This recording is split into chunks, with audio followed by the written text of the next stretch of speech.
So today we are going to discuss about capital gain. അടുത്ത ഹെഡാ പറയുന്ന capital gain. So capital gain എന്ന് പറഞ്ഞു കഴിഞ്ഞാൽ when capital assets are transferred in the sense ഇപ്പൊ for example ഇപ്പൊ നമ്മൾ gift ആയിട്ടൊക്കെ കൊടുക്കുന്നതൊന്നും നമുക്ക് ട്രാൻസ്ഫർ ആയിട്ട് കൺസിഡർ ചെയ്യാൻ പറ്റില്ല. So when a capital asset is transferred from one person to another and if it is transferred for a consideration, അപ്പം ട്രാൻസ്ഫറിൽ എന്തുണ്ടായിരിക്കണം, ഒരു കൺസിഡറേഷൻ ഉണ്ടായിരിക്കണം.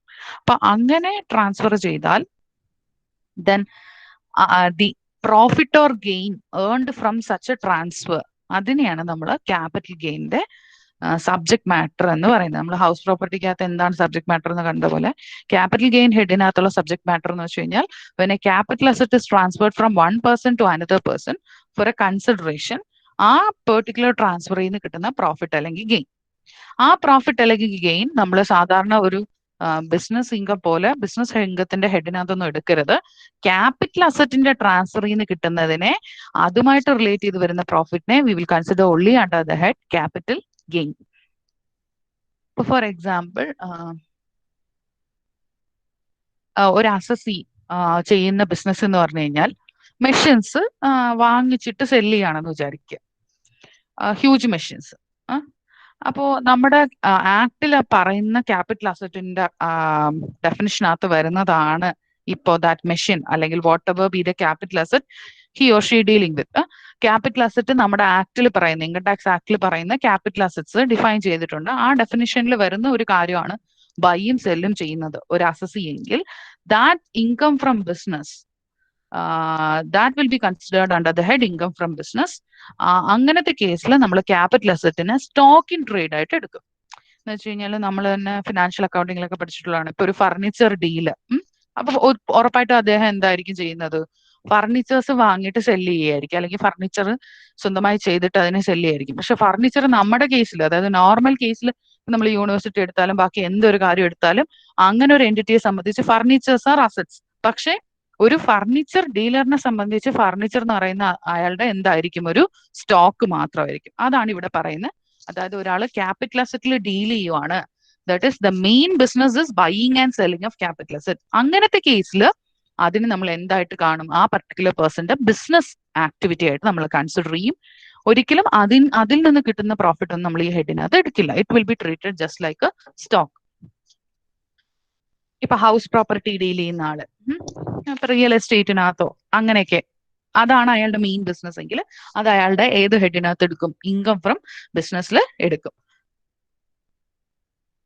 ഫോർ എക്സാമ്പിൾ ഒരു ടെക്സ്റ്റൈൽ ബിസിനസ് ഇവിടെ പറഞ്ഞേക്കുന്ന പോലെ തന്നെ, അല്ലെങ്കിൽ എന്തെങ്കിലും ഒരു ഷോപ്പ് നടത്തുന്ന ആള് due to some situations he's forced to sell his building, ആ ബിസിനസ് നടത്തിക്കൊണ്ടിരുന്ന ബിൽഡിംഗ് വിൽക്കുകയാണ്. അപ്പൊ ആ കേസിൽ ആ ബിൽഡിങ്ങിൽ നിന്ന് എന്തെങ്കിലും പ്രോഫിറ്റ് ദി ഡീലർ ഗെറ്റ്സ്, ആ ബിസിനസ്മാന് കിട്ടിയാൽ അതിന് നമ്മൾ ക്യാപിറ്റൽ ഗെയിനിൽ ഹെഡിൽ എടുക്കും. അപ്പൊ ഇപ്പൊ മനസ്സിലായി എന്ന് വിശ്വസിക്കുന്നു എപ്പോഴൊക്കെയാണ് നമ്മൾ ബിസിനസ് ഹെഡിലോട്ട് ഇൻകം എടുക്കുന്നതും എപ്പോഴൊക്കെയാണ് നമ്മൾ അതിനെ ക്യാപിറ്റൽ ഗെയിൻ ആയിട്ട് ട്രീറ്റ് ചെയ്യുന്നത്. അതാണ് ആദ്യം മനസ്സിലാക്കേണ്ട കാര്യം. And the charging section of the capital gain, that is any profit or gain which is arise from the transfer of a capital asset. ഒരു particular previous yearൽ capital asset transfer ൽ നിന്ന് നിങ്ങൾക്ക് എന്തെങ്കിലും പ്രോഫിറ്റോ ഗെയിനോ കിട്ടുകയാണെങ്കിൽ it will be taxed under the head capital gain as per the section 45. അപ്പോ നമ്മൾ എപ്പോഴാണ് ഏത് ട്രാൻസാക്ഷനിലെ ഇൻകത്തിനെയാണ് നമ്മൾ ഈ ക്യാപിറ്റൽ ഗെയിനിന്റെ ഹെഡിനകത്ത് എടുക്കേണ്ടത്? First and foremost thing there should be a transfer. Again I am repeating, gift ആയിട്ട് കൊടുക്കുന്ന കാര്യത്തിന് ഒരിക്കലും ട്രാൻസ്ഫർ ആവാൻ പാടില്ല. എ ട്രാൻസ്ഫർ എന്ന് പറഞ്ഞു കഴിഞ്ഞാൽ there should be a consideration. Seller ബയർക്ക് കൊടുക്കുമ്പോൾ buyer have to pay a amount of consideration. അപ്പോഴാണ് അതിനൊരു ട്രാൻസ്ഫർ ആവുക. ആൻഡ് രണ്ടാമത്തെ കാര്യം, ആ ട്രാൻസ്ഫർ ചെയ്യുന്ന കാര്യം, മീൻസ് ട്രാൻസ്ഫർ ചെയ്യുന്ന അസറ്റ് എന്ന് പറയുന്നത് should be A capital asset and it should be carried out. നമ്മളെ സംബന്ധിച്ച് അല്ലെങ്കിൽ നിങ്ങളിപ്പോ സ്റ്റുഡൻസിനെ സംബന്ധിച്ച് നിങ്ങൾക്ക് എപ്പോഴാണ് ആ പർട്ടിക്കുലർ ട്രാൻസ്ഫർ ഇമ്പോർട്ടന്റ് ആവുന്നതെന്ന് വെച്ച് കഴിഞ്ഞാൽ നമ്മുടെ പ്രീവിയസ് ഇയർ, അതായത് ഇപ്പോഴത്തെ പ്രസന്റ് പ്രീവിയസ് ഇയർ ഏതാണോ ആ പ്രീവിയസ് ഇയറിലായിരിക്കണം ഈ ട്രാൻസ്ഫർ സംഭവിച്ചിരിക്കുന്നത്.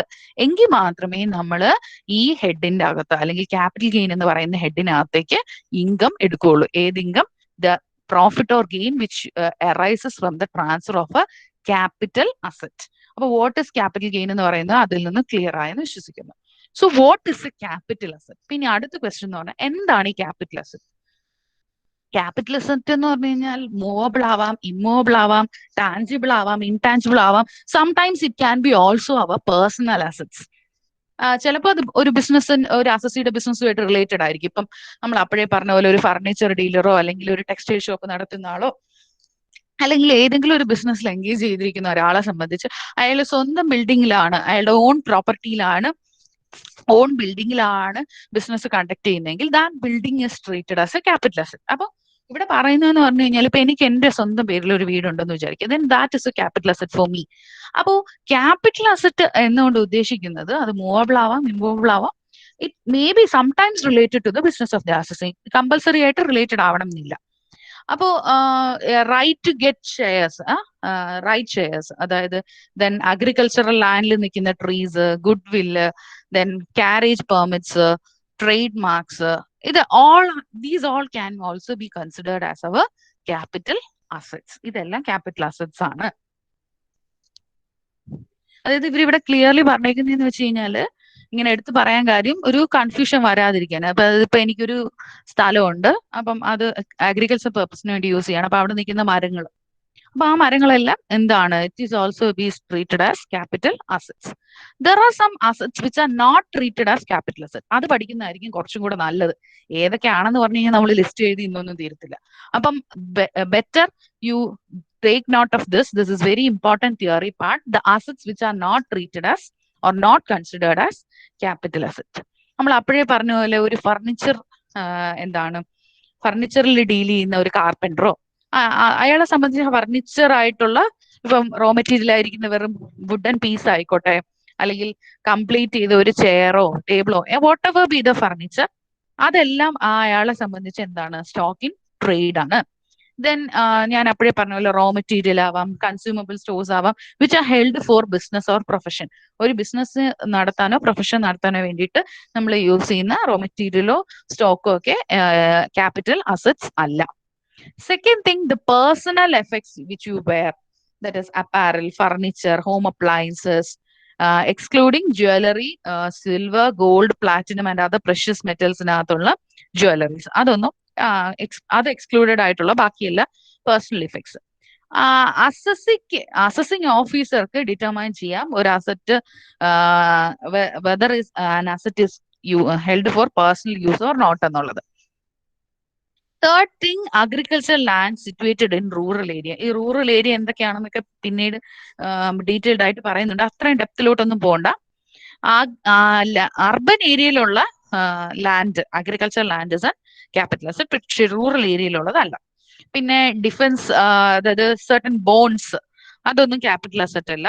Then special bearer bonds issued by the central government, then the bonds issued under gold deposit bonds under the gold deposit scheme, പിന്നെ ഡെപ്പോസിറ്റ് സർട്ടിഫിക്കറ്റ്സ്, ഇതൊന്നും capital assets അല്ല. ഇനി there are basically two types of capital assets. ഒന്ന് short term capital അസറ്റും, രണ്ടാമത്തേത് long term capital asset. ഞാൻ പറയുന്നത് clear ആയിട്ട് കേൾക്കാമല്ലോ അല്ലെ? ആരും ഒന്നും പറയാത്തോണ്ട് ഞാൻ കണ്ടിന്യൂ ചെയ്ത് പോകുന്നത്. ആരെങ്കിലും ഒരാൾക്ക് റിപ്ലൈ ചെയ്യാം. കേൾക്കാം ma'am. Okay fine, thank you. അപ്പോ ഫസ്റ്റ് ക്ലാസിഫിക്കേഷൻ, അതായത് ക്യാപിറ്റൽ അസറ്റിനെ രണ്ടായിട്ട് ഡിവൈഡ് ചെയ്യും, ഷോർട്ട് ടേം ക്യാപിറ്റൽ അസറ്റും ലോങ് ടേം ക്യാപിറ്റൽ അസറ്റും. Okay fine, thank you. അപ്പം ഈ ഷോർട്ട് ടേം ക്യാപിറ്റൽ അസറ്റ് എന്ന് വെച്ച് കഴിഞ്ഞാൽ 36 months കൂടരുത്. That is an assessee holds that asset for not more than 36 months. 36 മാസം എന്ന് പറയുമ്പോൾ 3 വർഷം. 3 വർഷത്തിൽ കൂടാതെ, അതായത് 3 years കൂടുതൽ അല്ലാതെ നമ്മൾ അത് ഹോൾഡ് ചെയ്യുവാണെങ്കിൽ it is treated as short term capital asset. Not more than ആണ് കേട്ടോ. അപ്പൊ 3 വർഷം വരെ ആവാം, അപ് ടു 3 is okay. ഇപ്പോ ഒരു assessee holding an asset for more than 3 years, 3 years കൂടുതൽ ഹെൽഡ് ചെയ്യാണ്, അല്ലെങ്കിൽ 36 months ഹെൽഡ് ചെയ്യുകയാണെങ്കിൽ then it is treated as long term capital asset. പിന്നെ ഇതിനകത്തൊരു എക്സെപ്ഷൻ എന്ന് പറയുന്നത്, then if you are investing in if you are investing in the shares of a company which is not listed in a stock exchange, list ചെയ്യാത്ത ഒരു കമ്പനിയിൽ invest ചെയ്യാണ്.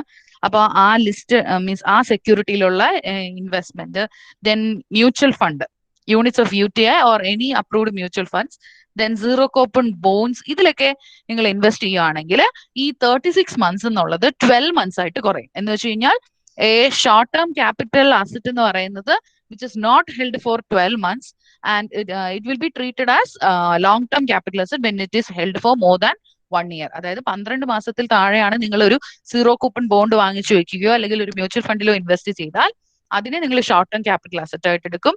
എന്നാൽ 12 മാസത്തിൽ കൂടുതൽ അല്ലെങ്കിൽ 1 ഇയറിൽ കൂടുതൽ if you are holding the C, you will treat that as long term capital asset. ഇനി with regard to the computation part, ഇതിനകത്ത് നിങ്ങൾ ഈ ക്യാപിറ്റൽ ഗെയിനിന്റെ ഹെഡിന്റെ ഒരു ഇമ്പോർട്ടന്റ് ആയിട്ടുള്ള ഒരു കാര്യം എന്ന് പറഞ്ഞു കഴിഞ്ഞാൽ, ഇപ്പൊ നമ്മൾ 2 ടൈപ്സ് ഓഫ് അസറ്റ്സ് ഉണ്ടെന്ന് പറഞ്ഞു, ഷോർട്ട് ടേം ക്യാപിറ്റൽ അസറ്റും ലോങ് ടേം ക്യാപിറ്റൽ അസറ്റും. അതുകൊണ്ട് തന്നെ there is 2 kinds of gain എന്ന് വേണേൽ നമുക്ക് പറയാം. Short term capital gain, that is which will be associated with short term capital gain എവിടെ നിന്ന് കിട്ടുന്നതായിരിക്കും? ഒരു ഷോർട്ട് ടേം ക്യാപിറ്റൽ അസറ്റ് നിന്ന് കിട്ടുന്നതായിരിക്കും. എന്നാൽ long term capital gain U will get from the long term capital asset. അപ്പം ആദ്യം ഞാനിപ്പോ പറയുന്ന കുറച്ച് ഭാഗം എന്ന് പറയുന്നത് purely focusing on the short term capital gain.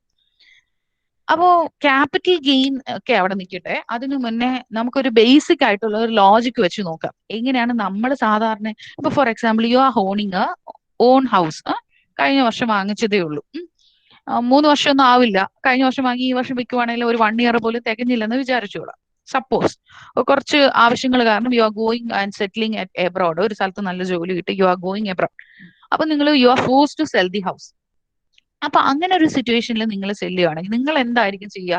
എന്ത് ഗെയിൻ കിട്ടി നോക്കുന്നത്? May be assume you are having നിങ്ങൾക്ക് കിട്ടിയ അല്ലെങ്കിൽ നിങ്ങൾക്ക് ഉണ്ടായ കൺസ്ട്രക്ഷനും ആ സൈറ്റിന്റെ കോസ്റ്റും എല്ലാം കൂടെ നിങ്ങൾ നോക്കുമായിരിക്കും. ഒരു 50 ലക്ഷം രൂപ ചെലവായി ആ വീട് വെക്കാനായിട്ട് എന്ന് വിചാരിക്കുക, യുവർ ഓൺ ഹൗസ്. അപ്പൊ 50 lakh ആണ് നിങ്ങളുടെ എക്സ്പെൻസ്. നിങ്ങൾ എന്ത് ചെയ്യും? ചിലപ്പോൾ മേ ബി ഒരു ബ്രോക്കറിന് കുറച്ച് എക്സ്പെൻസ്, മീൻസ് ബ്രോക്കർ വെച്ചിട്ടായിരിക്കും നിങ്ങൾ ആ ഹൗസിന്റെ സൈറ്റ് കണ്ടുപിടിച്ചത്.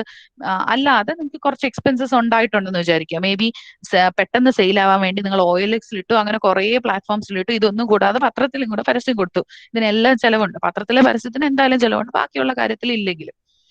പിന്നെ കുറച്ച് ബ്രോക്കേഴ്സിനെ ഏൽപ്പിച്ചു, കാരണം പെട്ടെന്ന് സെയിൽ ആവണമല്ലോ. അപ്പൊ ഇതെങ്ങനെ കുറച്ച് എക്സ്പെൻസസ് ഉണ്ട്. അപ്പൊ നിങ്ങൾ ഇതെല്ലാം കൂടെ ഒരു 2 lakh ആണെന്ന് വിചാരിക്കുക നിങ്ങളുടെ എക്സ്പെൻസ്. അപ്പൊ 50 ലക്ഷം വീടിന്റെ ചെലവ്, 2 ലക്ഷം നിങ്ങൾക്ക് അങ്ങനെ അല്ലാതെ ഈ സെയിലുമായിട്ട് റിലേറ്റ് ചെയ്ത്, എന്ന് വെച്ചാൽ ആ ഹൗസ് സെല്ലായി പോകാൻ വേണ്ടിയിട്ട് നിങ്ങൾക്ക് ഉണ്ടായ എക്സ്പെൻസ്. അപ്പം നമ്മൾ 50 ലക്ഷത്തിൽ നിന്ന് എന്ത് ചെയ്യും? ഓട്ടോമാറ്റിക്കലി 2 ലക്ഷം നമ്മുടെ കയ്യിൽ നിന്ന് ചെലവായതാണ് അല്ലെ. അപ്പൊ നമുക്ക് ശരിക്കും നമ്മുടെ കോസ്റ്റ് എന്ന് പറയുന്നത് 50 lakh, 2 lakh നമ്മുടെ എക്സ്പെൻസ്. അപ്പൊ നമ്മൾ എപ്പോഴും കുറച്ച് എന്തെങ്കിലും ഒരു എമൗണ്ട് കൂടുതൽ കിട്ടാനായിട്ട് എപ്പോഴും നമ്മൾ നോക്കും. അപ്പോ you are selling it at 55 lakh എന്ന് വിചാരിക്കും. ഒരുപാട് പ്രോഫിറ്റ് ഒന്നും വേണ്ട, കാരണം പെട്ടെന്ന് സെല്ല് ചെയ്യണമല്ലോ. അപ്പൊ 55 ലക്ഷം രൂപയാണ് നിങ്ങൾ സെല്ല് ചെയ്യുന്ന പ്രൈസ്. അപ്പൊ നമ്മൾ നോർമലി സാധാരണ ഒരു ഹ്യൂമൻ ബീങ് എന്നുള്ള രീതിയിൽ നമ്മൾ എങ്ങനെയാ നോക്കുക? ഈ 55 lakhൽ നിന്നും നമുക്ക് ചെലവായ 2 ലക്ഷത്തിന് നമ്മൾ സബ്ട്രാക്ട് ചെയ്യും. കാരണം 2 lakh നമുക്ക് ഈ ഹൗസ് സെല് ചെയ്യാൻ വേണ്ടിയുണ്ടത്. സോ 55 2 lakh പോകുമ്പോൾ what will be the remaining figure? That will be 53 lakh. 53 ലക്ഷമാണ് ശരിക്കും നിങ്ങൾക്ക് കിട്ടിയ പൈസ. 2 ലക്ഷം ചെലവായിപ്പോയി ഈ സെയിൽസ് നടത്താൻ വേണ്ടി. അപ്പൊ 53 ഈസ് ഇൻ യുവർ ഹാൻഡ്. നിങ്ങൾക്ക് ഉണ്ടായ കോസ്റ്റ് എന്ന് പറയുന്നത് 50 ലക്ഷം. അപ്പോൾ നമ്മൾ ഓട്ടോമാറ്റിക്കലി ഈ 53-ൽ നിന്ന് 50 കുറയ്ക്കുമ്പോൾ നിങ്ങൾക്ക് എത്ര രൂപ ഗെയിൻ കിട്ടും? U will get 3 lakh as your profit. അല്ലെങ്കിൽ അങ്ങനെ ഒരു വീട് വേറൊരാൾക്ക് കൊടുത്തതിൽ നിന്ന് നിങ്ങൾക്ക് കിട്ടിയത് 3 ലക്ഷം രൂപ. ഇങ്ങനെയാണ് നമ്മൾ സാധാരണഗതിയിൽ ഒരു നോർമൽ ഹ്യൂമൻ ബീൻ ആയാലും കാൽക്കുലേറ്റ്. ഇത് തന്നെയാണ് ടാക്സിലും ചെയ്യുന്നത്. പക്ഷേ ശ്രദ്ധിക്കേണ്ട കാര്യം, ഷോർട്ട് ടേം ക്യാപിറ്റൽ അസറ്റ് ആണോ ലോങ് ടേം ക്യാപിറ്റൽ അസറ്റ് ആണോ നമ്മൾ ഡീൽ ചെയ്യുന്ന ക്വസ്റ്റ്യൻ എന്ന് ആദ്യം നമ്മൾ ക്വസ്റ്റ്യൻ ചെയ്യുന്നത് മനസ്സിലാക്കണം.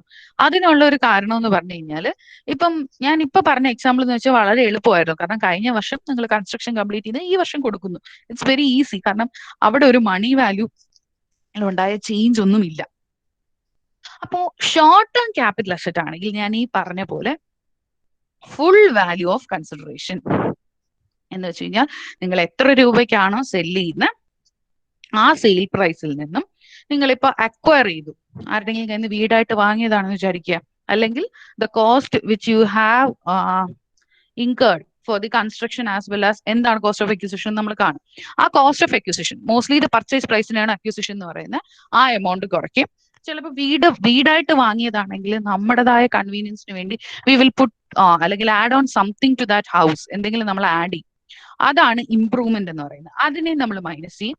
പിന്നെ നമ്മൾ എന്ത് മൈനസ് ചെയ്യും? We will deduct the selling expenses. അവസാനം നമുക്ക് കിട്ടുന്നതാണ് short term capital gain.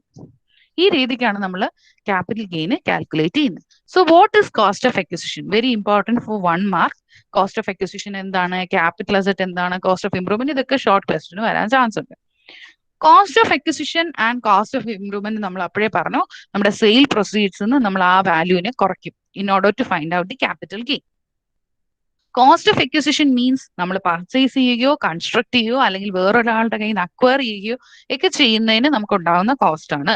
That cost may include, നമുക്ക് ഇപ്പൊ എന്തെങ്കിലും ട്രാൻസ്പോർട്ടേഷൻ ചാർജ് ഉണ്ടായി, കാരണം നമ്മൾ വീട് വെക്കുന്നതിനെ പറ്റി മാത്രമല്ല ബാക്കി എന്ത് കാര്യങ്ങൾ, ഓൾ ദി ക്യാപിറ്റൽ അസറ്റ്സിന് മീൻസ് എല്ലാ കൈൻഡ്സ് ഓഫ് ക്യാപിറ്റൽ അസറ്റിന് ഇൻകർ ചെയ്യുന്ന ഒരു കാര്യമാണ് cost of acquisition.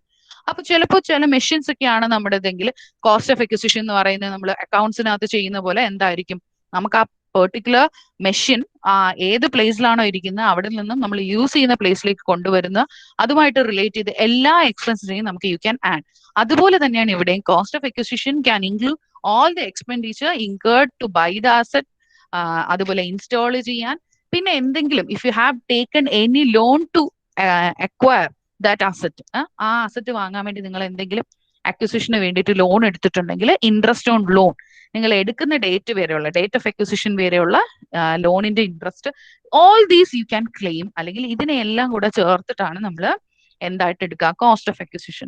You need not to worry about this. ഇത് അങ്ങനെ ഡയറക്ട്ലി മോസ്റ്റ്ലി എല്ലാ സ്ഥലത്തും ഈ അക്വിസിഷൻ കോസ്റ്റ് നേരിട്ട് തരികയാണ് പതിവ്. ഇൻ റയർ ക്വസ്റ്റ്യൻസ് ഉള്ളി ഇങ്ങനെ ട്രാൻസ്പോർട്ടേഷൻ കോസ്റ്റ് ഇതൊക്കെ തന്നിട്ടുണ്ടാവുള്ളൂ. ഇനി cost of improvement, very very important. നമുക്കിപ്പോ അക്വയർ ചെയ്തതിന് ശേഷം നമ്മൾ ആ അസറ്റിൽ എന്തെങ്കിലും മോഡിഫിക്കേഷൻ വരുത്തി, ഇപ്പൊ ഒരു നിലയുള്ള വീട് you are constructing 1 more floor, ഒരു ഫ്ലോറും കൂടെ കൺസ്ട്രക്ട് ചെയ്യുകയാണെങ്കിൽ the cost incurred for that, അതിനെയാണ് ഈ കോസ്റ്റ് ഓഫ് ഇംപ്രൂവ്മെന്റ് എന്ന് പറയുന്നത്. ഇവിടെ നമ്മൾ ശ്രദ്ധിക്കേണ്ട ഒരു ഏറ്റവും ഇമ്പോർട്ടന്റ് ആയ ഒരു കാര്യം എന്ന് പറഞ്ഞു കഴിഞ്ഞാൽ the cost of improvement before 1/4/2001. Very important. This date is very very important. 1/4/2001 മുന്നേ നടന്നിട്ടുള്ള ഒരു ഇംപ്രൂവ്മെന്റ്സും എടുക്കാൻ പാടില്ല. You can consider only the cost of improvement which had taken place on or after. അതായത് ഈ ഡേറ്റിൽ നടന്നതോ അതിന് ശേഷമോ ആയ ഇംപ്രൂവ്മെന്റിനുണ്ടായ കോസ്റ്റ് മാത്രമേ എടുക്കാവൂ. അതിനുള്ള കാരണം എന്ന് പറഞ്ഞു കഴിഞ്ഞാൽ നമ്മൾ ഷോർട്ട് ടേം ക്യാപിറ്റൽ അസറ്റ് ഉണ്ട്, ലോങ് ടേം ക്യാപിറ്റൽ അസറ്റ് ഉണ്ടെന്ന് പറഞ്ഞു. അപ്പൊ ഈ ലോങ് ടേം ക്യാപിറ്റൽ അസറ്റിന് ഒരു പ്രത്യേകതയുണ്ട്. മേ ബി ഒരു 10 വർഷം മുന്നേ ഉള്ള ലാൻഡ് ആയിരിക്കും ചിലപ്പോൾ നമ്മൾ ഇപ്പോൾ സെല് ചെയ്യുന്നത്. അതായത് 2011 വാങ്ങിയതായിരിക്കും 2021 നമ്മൾ സെല് ചെയ്യുന്നെങ്കിൽ ദ പെർട്ടിക്കുലർ കോസ്റ്റ് 2011 കോസ്റ്റിനെ നമുക്ക് 2021 കമ്പയർ ചെയ്യാൻ പറ്റും. ഉറപ്പായിട്ടും എന്തുണ്ടായിരിക്കും, ദർ വിൽ ബി ചേഞ്ചസ്. അപ്പം നമ്മൾ അതിനെ ഇൻഡെക്സ് ചെയ്യും. ഇൻഡെക്സ് ചെയ്യാന്ന് വെച്ച് കഴിഞ്ഞാൽ we are comparing the value. അതെങ്ങനെയാ നമ്മൾ കാണും. അപ്പൊ ഇങ്ങനെ ഇൻഡെക്സ് ചെയ്യുന്നത് കൊണ്ട് തന്നെ 1/4/2001, അതായത് ഈ 2001 ഈ 1 ഇയറിനെയാണ് നമ്മൾ ബേസ് ഇയർ ആയിട്ട് കാൽക്കുലേറ്റ് ചെയ്തിരിക്കുന്നത്. നിങ്ങൾ സ്റ്റാറ്റിസ്റ്റിക്സിലൊക്കെ ഇൻഡെക്സ് നമ്പേഴ്സ് പഠിച്ചപ്പോൾ നമ്മൾ എപ്പോഴും always we will calculate the index number with regard to a base year. അതെന്താന്ന് വെച്ച് കഴിഞ്ഞാൽ how we are selecting this base year is that year is an year which has not taken any എന്താണ് economically fluctuations ഒന്നും വരാത്ത ഒരു ഇയറിനെ എപ്പോഴും എന്തായിട്ട് എടുക്കുക, ബേസ് ഇയർ ആയിട്ട് എടുക്കുക. അപ്പൊ അങ്ങനെ ഒരു ഇയർ ആണ് ഈ 2001. അതുകൊണ്ടാണ് ഈ 1/4/2001 എന്ന് ഫിക്സ് ചെയ്തേക്കുന്നത്. അതിപ്പോ കുറച്ചും കൂടെ കഴിഞ്ഞ് നമ്മൾ ലോങ് ടേമിലോട്ട് ഡിസ്കസ് ചെയ്യുമ്പോൾ നിങ്ങൾക്ക് മനസ്സിലാവും 2001 എന്തുകൊണ്ടാണ് ഇങ്ങനെ ആയേക്കുന്നത്. അപ്പൊ നിങ്ങൾ ശ്രദ്ധിക്കേണ്ട കാര്യം ഈ കോസ്റ്റ് ഓഫ് ഇംപ്രൂവ്മെന്റിൽ ഒറ്റ കാര്യമുള്ളൂ, goodwill, right to manufacture, produce or process, അങ്ങനെ എന്തെങ്കിലുമൊക്കെ കാര്യങ്ങളാണ് നമ്മുടെ ക്യാപിറ്റൽ അസറ്റ് എങ്കിൽ. കാരണം ഇവയെല്ലാം നമുക്ക് ക്യാപിറ്റൽ അസറ്റ് ആകാമെന്ന് നമ്മൾ ആദ്യമേ ഡിസ്കസ് ചെയ്തിരുന്നു. പക്ഷെ ഇങ്ങനത്തെ അസറ്റ്സിന്റെ ഒന്നും തന്നെ നമ്മൾ എന്തെടുക്കില്ല, you won't consider the cost of improvement. പിന്നെ രണ്ടാമത് ഞാൻ അപ്പോഴേ പറഞ്ഞതാണ്, പ്രയർ ടു 1/4/2001 ഒന്നും എടുക്കരുത് improvement. U can take either on or after, ആ ദിവസമോ അതിനുശേഷമോ ഉള്ളത് you can consider. Then selling expenses നമ്മൾ ഓൾറെഡി പറഞ്ഞാണ്, ബ്രോക്കർ, രജിസ്ട്രേഷൻ ഫീസ്, അഡ്വർടൈസ്മെന്റ് ഉണ്ടാവുന്ന കോസ്റ്റ്, ഇതെല്ലാം നമുക്ക് കിട്ടുന്ന ഫുൾ കൺസിഡറേഷൻ അല്ലെങ്കിൽ നമുക്ക് സെയിൽസിലൂടെ റിയലൈസ് ചെയ്യുന്ന എമൗണ്ടിൽ നിന്നും നമ്മൾ മൈനസ് ചെയ്യും. But one thing very important, the security transaction tax. കാരണം സെക്യൂരിറ്റീസ് നമ്മുടെ ഒരു ക്യാപിറ്റൽ അസറ്റ് ആണ്. അപ്പോൾ അങ്ങനത്തെ സെക്യൂരിറ്റീസ് വരുമ്പോഴത്തേക്കും STT എന്ന് പറയുന്ന ഒരു കാര്യം ഉണ്ടാവും. Means it is an expense But for the income tax purpose, it is not considered an expense for sale. Sales നടത്താൻ വേണ്ടി ഉണ്ടായ ഒരു എക്സ്പെൻസ് അല്ല, അതുകൊണ്ട് തന്നെ we won't deduct that amount. അതായത് നമുക്ക് ഡിഡക്ട് ചെയ്യാൻ പറ്റുന്നത് ഒരു ക്യാപിറ്റൽ അസറ്റ് ട്രാൻസ്ഫർ ചെയ്യാനുണ്ടായ കാര്യം മാത്രമേ നമ്മൾ മീൻസ് ട്രാൻസ്ഫർ ചെയ്യാൻ വേണ്ടിയിട്ട് നമുക്ക് ഇൻകർ ചെയ്യുന്ന എക്സ്പെൻസ് മാത്രമേ നമ്മൾ കുറയ്ക്കുള്ളൂ. So we are moving to the problem. ഇതുവരെ പറഞ്ഞതിൽ ആർക്കെങ്കിലും എന്തെങ്കിലും ഡൗട്ട്സോ കാര്യങ്ങളോ ഉണ്ടെങ്കിൽ ചോദിക്കാം. If it is clear you can give a reply.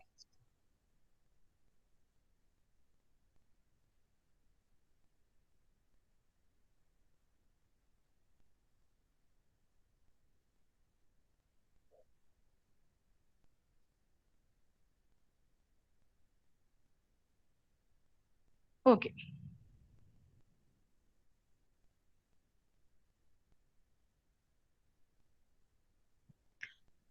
Moving on to the problem part. ആദ്യം ഞാൻ പറയുന്നത് ഷോർട്ട് ടേം മാത്രമാണ്. നിങ്ങൾ കുറച്ച് നമ്മൾ ക്വസ്റ്റ്യൻ ചെയ്ത് പോകുമ്പോഴത്തേക്കും ഒരേ ക്വസ്റ്റ്യനിൽ തന്നെ രണ്ട് സിറ്റുവേഷൻ ഒക്കെ വരുന്നതാണ്. അത് അപ്പോഴും നമുക്ക് ഡിഫറൻഷിയേറ്റ് ചെയ്ത് പറയാം.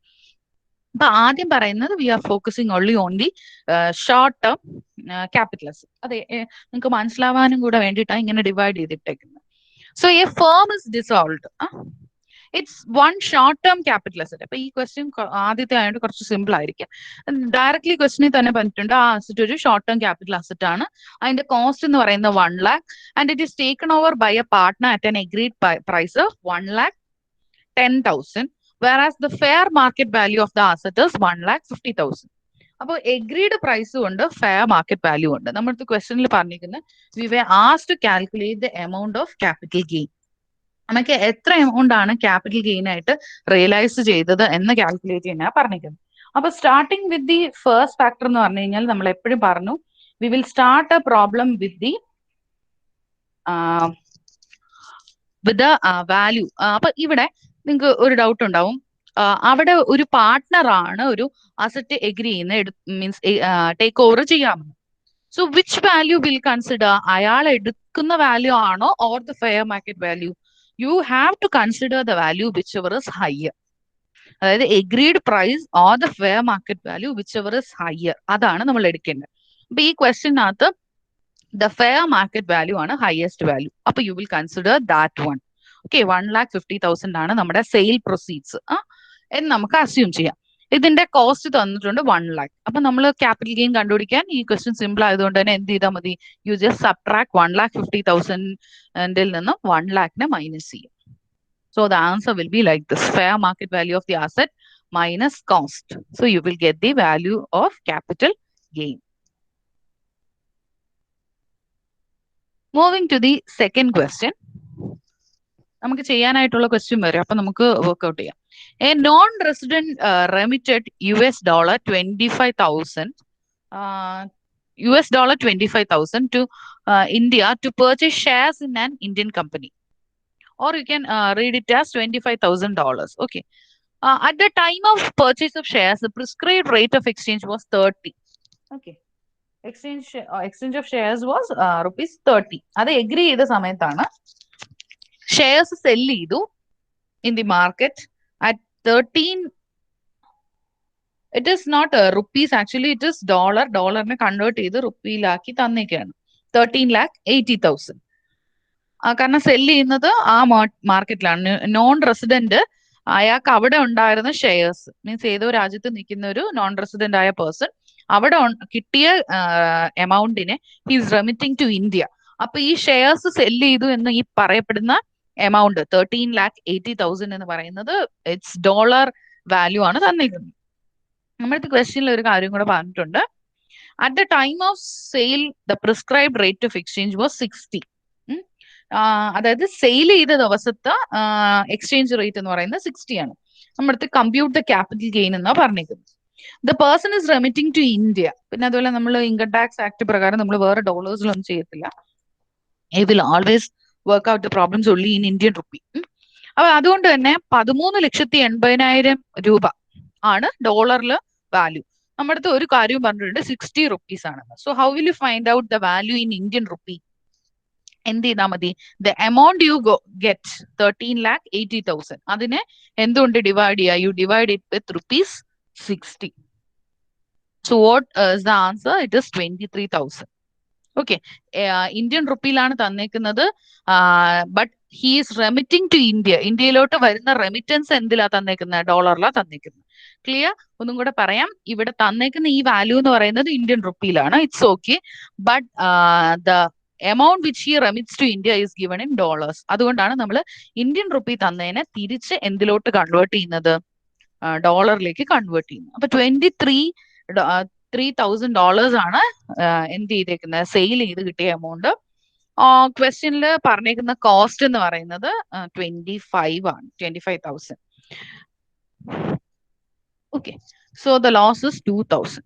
ഈ 2,000 എന്ന് പറയുന്നത് ഇൻ ടേംസ് ഓഫ് ഡോളർ ആണ്. When it is again converted to Indian rupee, it amounts to 1,20,000.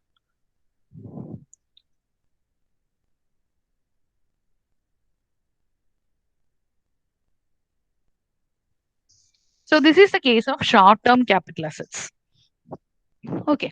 ഇവിടെ ഈ second question short term capital assets ആണോ എന്ന് ചോദിച്ചു കഴിഞ്ഞാൽ, he is trying to purchase ആണ് ചെയ്യുന്നത്.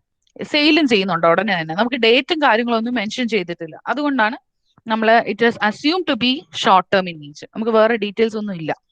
അറ്റ്ലീസ്റ്റ് എന്നാണ് പർച്ചേസ് ചെയ്ത് എന്നാണ് സെല് ചെയ്ത് അങ്ങനെയൊക്കെ ഉണ്ടായിരുന്നെങ്കിൽ വി ക്യാൻ ഡിഫറൻഷിയേറ്റ്. അല്ലെങ്കിൽ ഇതിന് പറയായിരുന്നു ലോങ് ടേം ആണോ ക്യാപിറ്റൽ ഗെയിൻ ആണോ, മീൻസ് ലോങ് ടേം ആണോ ഷോർട്ട് ടേം ആണോ. But nothing is given, so we have just compute the value. So moving on to long term capital gain. ഈ short ടേമിൽ നിങ്ങൾ എന്താണോ കണ്ടത് അതേ കാര്യം തന്നെ, ബട്ട് ഒൺലി സ്മോൾ ഡിഫറൻസ്. ഇവിടെ നിങ്ങൾ വെറും കോസ്റ്റ് ഓഫ് അക്വിസിഷൻ എടുക്കുമെങ്കിൽ, സിംപ്ലി കോസ്റ്റ് ഓഫ് അക്വിസിഷൻ എടുക്കുമെങ്കിൽ, there you will take the indexed cost of acquisition as well as indexed cost of improvement. See, ഒരു long term capital gain calculate ചെയ്യുന്നതാണ് sale consideration. Okay, അതിൽ നിന്നും indexed cost of acquisition minus ചെയ്തു, indexed cost of improvement minus ചെയ്തു, then selling expenses subtracted. Then you will get positive value ആണെങ്കിൽ long term capital gain. If the value is negative, then you will get long-term capital loss. ഇനി what is indexed cost of acquisition? Indexed cost of acquisition എന്ന് പറഞ്ഞു കഴിഞ്ഞാൽ you will be given the cost of acquisition. ക്വസ്റ്റ്യനിൽ cost of acquisition തന്നിരിക്കും. And you have to subtract the cost inflation index. ഏത് year ആണോ transfer ചെയ്യുന്നത് ഇത് വെച്ച് കമ്പയർ ചെയ്യും. For example, you are acquiring on 2011. അപ്പൊ 2011 കോസ്റ്റ് ഇൻഫ്ലേഷൻ ഇൻഡെക്സ് കൊണ്ട് ഡിവൈഡ് ചെയ്യുക. എന്നിട്ട് അതിനെ ഇപ്പോഴത്തെ കറണ്ട് ഇയർ എന്ന് പറഞ്ഞാൽ we are interested in the current previous year. ഇത് എപ്പോൾ നടന്ന ട്രാൻസ്ഫർ ആയിരിക്കണം? നമ്മുടെ കറണ്ട് പ്രീവിയസ് ഇയറിൽ നടക്കുന്ന ട്രാൻസ്ഫർ ആണെങ്കിൽ മാത്രമേ നമ്മൾ ഇങ്ങനെയൊക്കെ ചെയ്യേണ്ട ആവശ്യമുള്ളൂ. ഇപ്പൊ സേ ഫോർ എക്സാമ്പിൾ,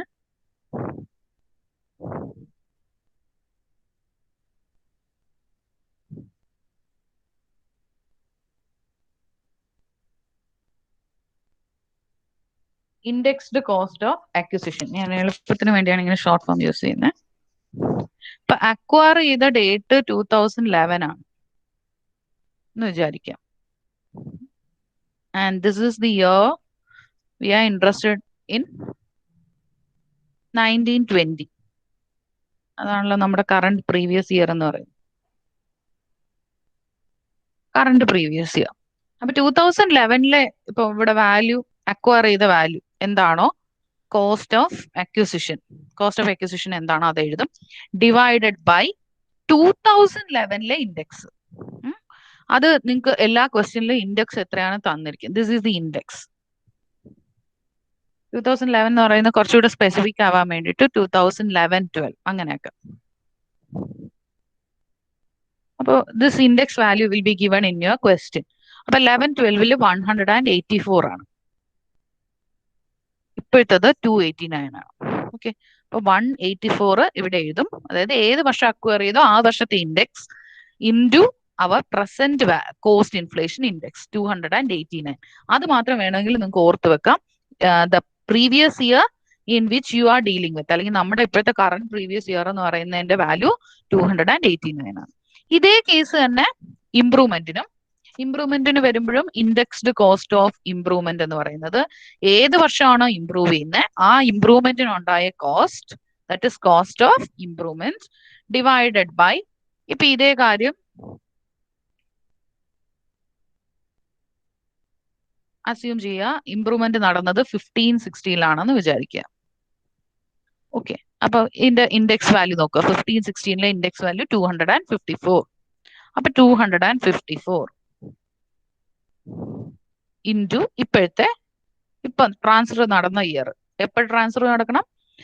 നമ്മുടെ ക്വസ്റ്റ്യനിലെല്ലാം the transfer should takes place in the previous year 1920. അപ്പൊ 1920 ഇൻഡെക്സ് കൊണ്ട് മൾട്ടിപ്ലൈ ചെയ്യുമ്പോൾ you will get the indexed cost of improvement or indexed cost of acquisition, whatever it is.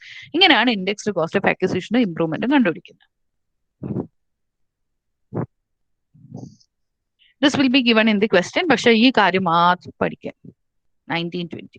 C, ഞാൻ അപ്പോഴേ പറഞ്ഞായിരുന്നു നിങ്ങളുടെ അടുത്ത് 2001 indexes, the base year indexes 100.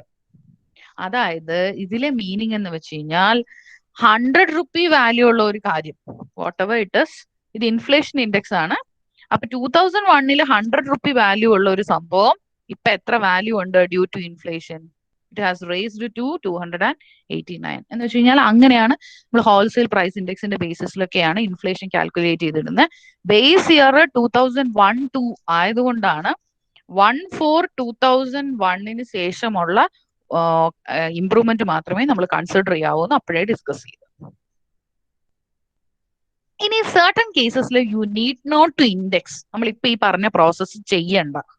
അത് നമുക്ക് ആദ്യമേ അറിയാം. ഏത് കേസാ? നമ്മൾ ആദ്യം കണ്ട short term capital asset.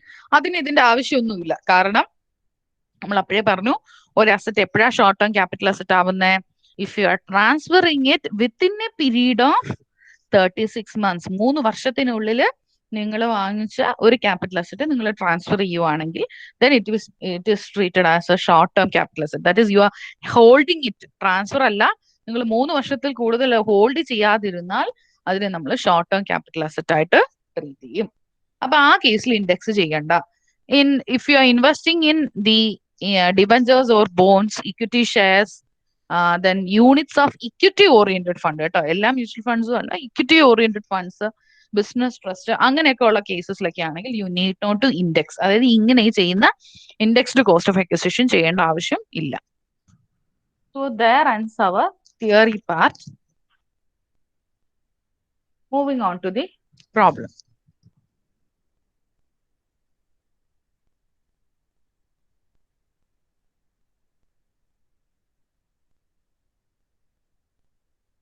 First question.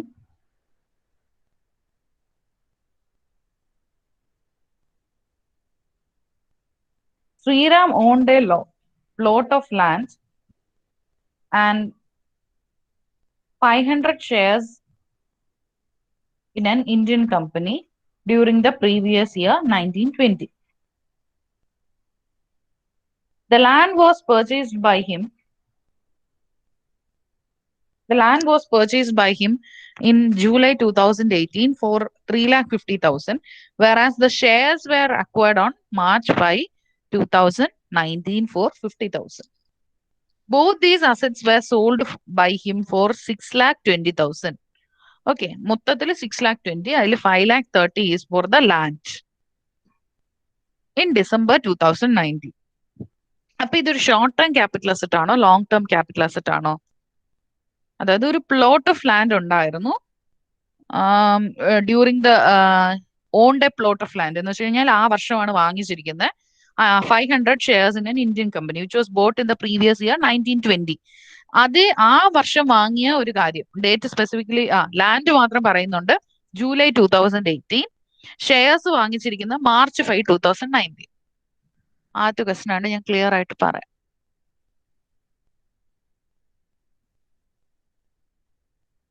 അപ്പൊ ആദ്യം ഒരു ക്വസ്റ്റ്യൻ കിട്ടിയാൽ you need to identify whether the transfer taking places with regard to a short term capital asset or a long term capital asset. അതാണ് ആദ്യം നിങ്ങൾ മനസ്സിലാക്കേണ്ട കാര്യം. ഷോർട്ട് ടേം ആണോ ലോങ് ടേം ആണോ ക്വസ്റ്റ്യനിലുള്ളത്. അപ്പൊ ഇവിടെ ലാൻഡ് ഉണ്ട്, ഷെയർസ് ഉണ്ട്, 2 അസറ്റ് ഉണ്ട്, ക്യാപിറ്റൽ അസറ്റ്. ലാൻഡ് എന്ന് പറയുന്നത് ജൂലൈ 2018,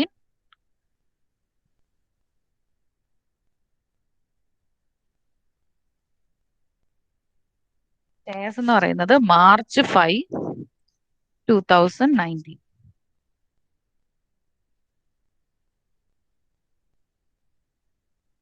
സോ അവർ പ്രീവിയസ് ഇയർ എന്ന് പറയുന്നത് 1/4/2019 to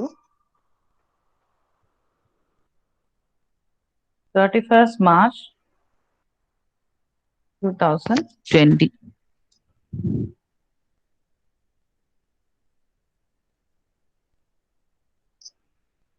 ഇവിടെ ട്രാൻസ്ഫർ നടന്നേക്കുന്നത് അല്ലെങ്കിൽ both these was sold by him on December 2019.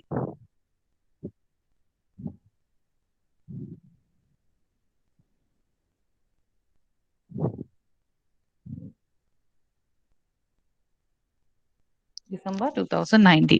അപ്പൊ ജൂലൈയിൽ വാങ്ങി, കഴിഞ്ഞ വർഷം ജൂലൈയിൽ വാങ്ങിച്ച് ഈ ഡിസംബറിൽ. അപ്പൊ December period is included in our previous year. അപ്പൊ ഈ ട്രാൻസ്ഫർ നടന്നത് നമ്മുടെ പ്രീവിയസ് ഇയറിലാണ്. ആ കാര്യം തീരുമാനം. ഇനി ജൂലൈയിൽ വാങ്ങിയ ഒരു അസറ്റ് അടുത്ത വർഷം ഡിസംബറിൽ കൊടുക്കുന്നു. അപ്പോ 1 ഇയർ ആൻഡ് ഓൾമോസ്റ്റ് കുറച്ച് മാസങ്ങളാണ് ഹോൾഡ് ചെയ്തേക്കുന്നത് അല്ലെ. എഗെയിൻ March 5 വാങ്ങിച്ചത്, അതായത് ഈ വർഷം തന്നെ 2019 തന്നെ March 5 വാങ്ങിച്ചത്, ഈ വർഷം ഞാൻ ഉദ്ദേശിച്ച കലണ്ടർ ഇയർ ആണ്. March 5 വാങ്ങിച്ച ഒരു കാര്യം ഡിസംബറിൽ തന്നെ കൊടുത്തിരിക്കുന്നു. സോ ദീസ് ടു ട്രാൻസ്ഫേഴ്സ് അല്ലെങ്കിൽ ഈ രണ്ട് അസറ്റ്സും വളരെ ഷോർട്ട് പീരീഡിലാണ് ഹെൽഡ് ചെയ്തേക്കുന്നത്. ഇപ്പൊ ലാൻഡ് ആയാലും ഷെയർസ് ആയാലും, ലാൻഡ് ആണെങ്കിൽ നമ്മൾ പറഞ്ഞു 36 months കൂടുതൽ ഹോൾഡ് ചെയ്താൽ ആണ് അത് ലോങ് ടേം ആവുക. അപ് ടു 36 എന്ന് പറയുന്നത് it is a short term capital asset. അപ്പോ ഈ ആദ്യത്തെ case it's purely a short term capital asset. Second case ഷെയർസിന് നമ്മൾ പറഞ്ഞ സമയം എന്ന് പറഞ്ഞു കഴിഞ്ഞാൽ 12 months ആണ്. ഇവിടെ 12 months പോയിട്ട് ഏകദേശം 10 months പോലും കവർ ചെയ്തില്ല. മാർച്ചിൽ വാങ്ങുന്നു, ഡിസംബറിൽ സെല് ചെയ്യുന്നു. അപ്പൊ ഹോൾഡ് ചെയ്ത പീരീഡ് എന്ന് പറയുന്നത് 1 ഇയറിൽ കുറവാണ്.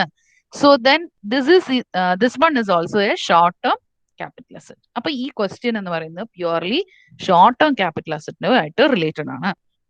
അപ്പോ നിങ്ങൾ നമ്മൾ ഷോർട്ട് ടേം ക്യാപിറ്റൽ ഗെയിൻ എങ്ങനെ കാൽക്കുലേറ്റ് ചെയ്യുന്നു തൊട്ട് മുന്നേ പറഞ്ഞായിരുന്നു. ഫുൾ വാല്യൂ ഓഫ് കൺസിഡറേഷൻ, എത്ര രൂപയ്ക്ക് സെല് ചെയ്യുന്നു, ലെസ് നിങ്ങൾക്ക് അക്വയർ ചെയ്യാനുണ്ടായ കോസ്റ്റ്, ഇംപ്രൂവ്മെന്റിന്റെ എന്തെങ്കിലും ഉണ്ടെങ്കിൽ അത് മൈനസ് ചെയ്യണം, സെല്ലിംഗ് എക്സ്പെൻസസ് ഉണ്ടെങ്കിൽ അത് മൈനസ് ചെയ്യണം. What you get is short term capital gain. So ഇതിനകത്ത് ഒരു കാര്യം കൂടെ വരും. ഇത് കൂടാതെ ഒരു സ്റ്റെപ്പും കൂടെ ഉണ്ട്. ഞാൻ ഇപ്പോഴത്തെ സിറ്റുവേഷൻ വെച്ചിട്ടാണ് പറയുന്നത്. വെൻ ദർ ഇസ് ഡിഡക്ഷൻസ്, ഈ സെക്ഷൻ മീൻസ് ഈ ഹെഡിൽ ഡിഡക്ഷൻ ഉണ്ടാവും. നമ്മൾ ഹൗസ് പ്രോപ്പർട്ടിയിൽ 30% of annual value as per the section 24 വെച്ച് ഡിഡക്ട് ചെയ്യുന്ന പോലെ here it deals with section 54 to 56 വരെയുള്ള ഡിഡക്ഷൻസ് ഉണ്ടാവും.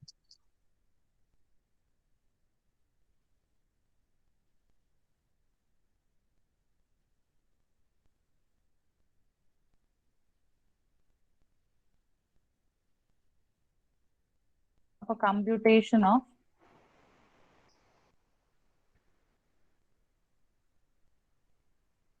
ക്യാപിറ്റൽ ഗെയിൻ, ഇപ്പൊ ഈ പറഞ്ഞ ക്വസ്റ്റൻ ആദ്യം ആൻസർ ചെയ്യുവാണ്. അത് കഴിഞ്ഞ് സ്പെസിഫിക്കലി മീൻസ് അപ്പോഴേ പറഞ്ഞ് ഡിസ്കസ് ചെയ്ത കാര്യം പറയാം ഡിഡക്ഷന്റെ.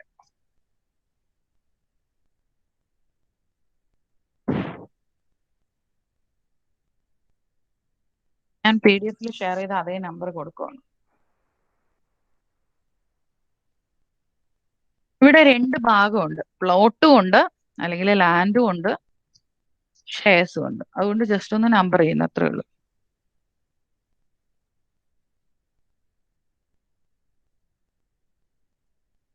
പ്ലോട്ടിന്റെ സെല്ലിംഗ് പ്രൈസ്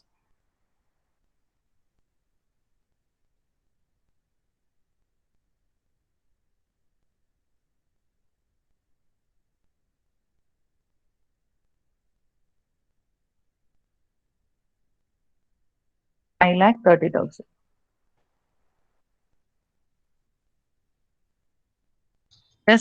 കോസ്റ്റ് നമ്മൾ വാങ്ങിയ price.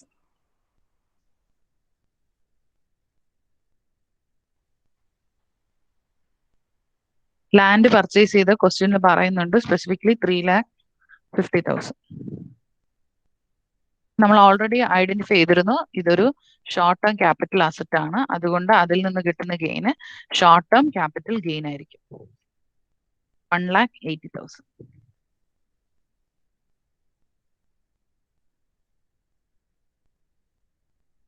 In second part, selling price of shares.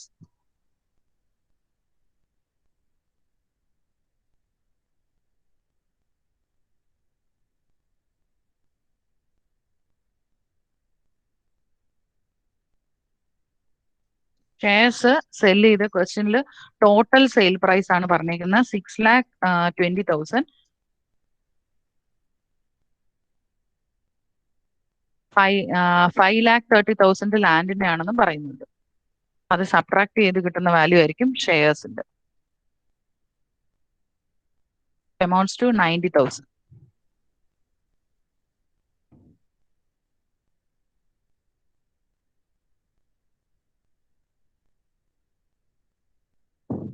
Again ഇതിന് കോസ്റ്റ് ഓഫ് അക്വിസിഷൻ ഇംപ്രൂവ്മെന്റ് ഇല്ല.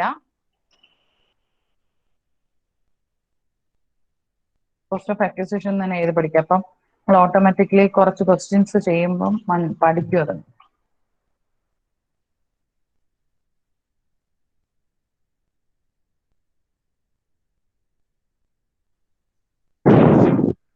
So here the cost of acquisition is 50,000.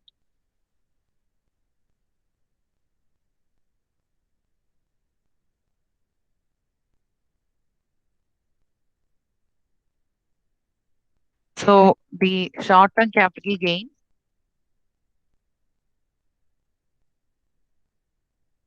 $40,000. Total STCG.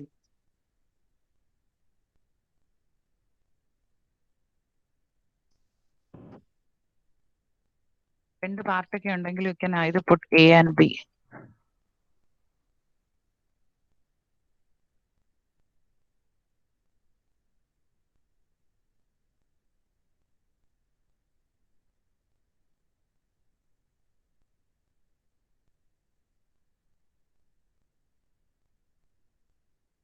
$2,20,000.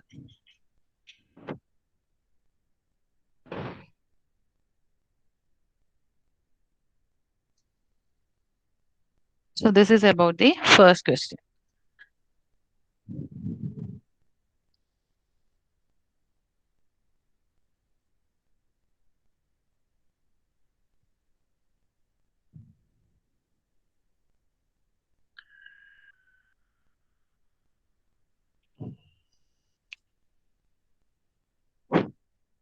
Moving on to the next question.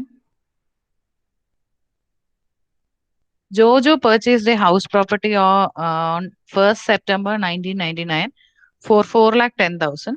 The fair market value of the property on 1st April 2001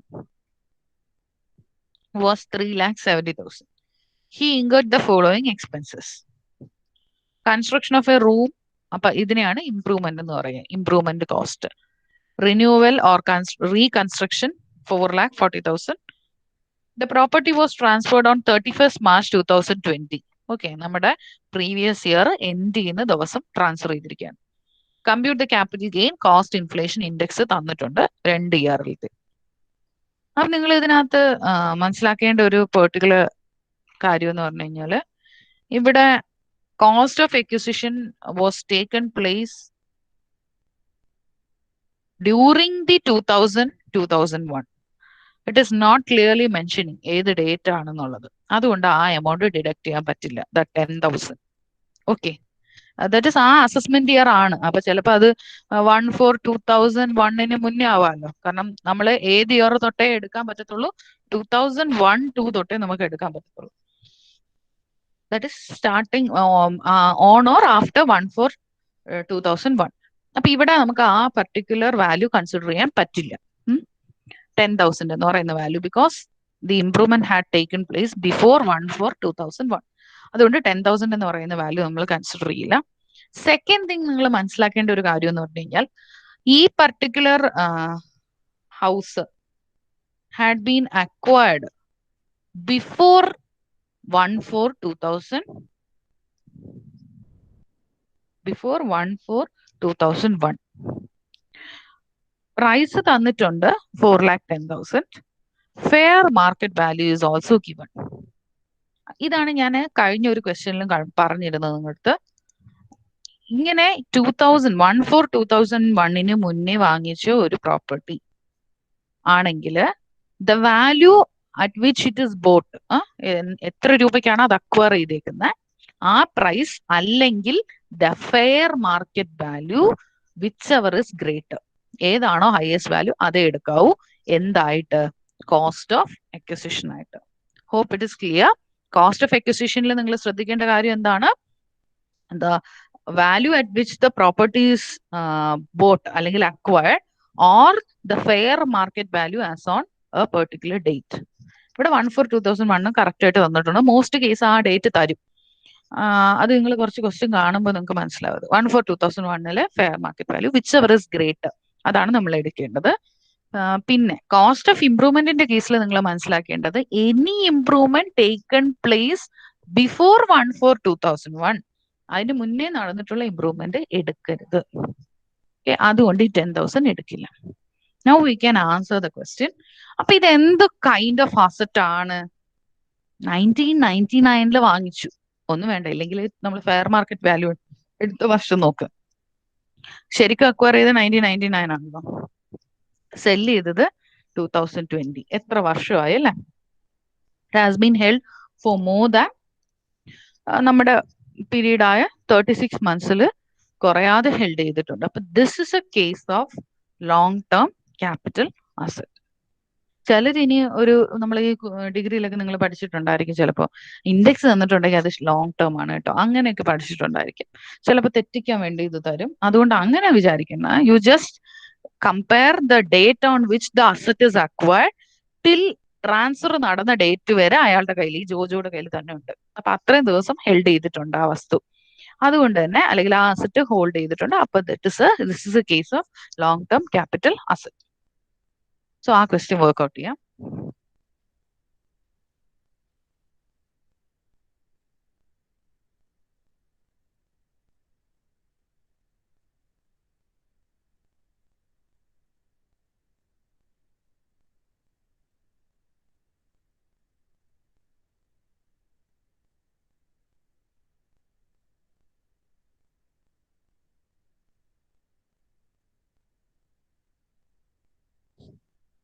First question number 2.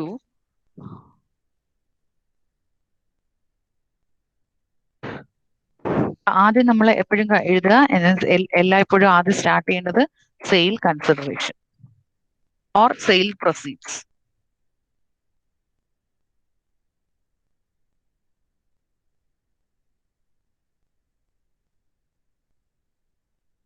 Amount അയാൾ transfer ചെയ്തു എന്ന് പറയുന്ന amount 45 lakh, അതിനാണ് transfer ചെയ്തേക്കുന്നത്.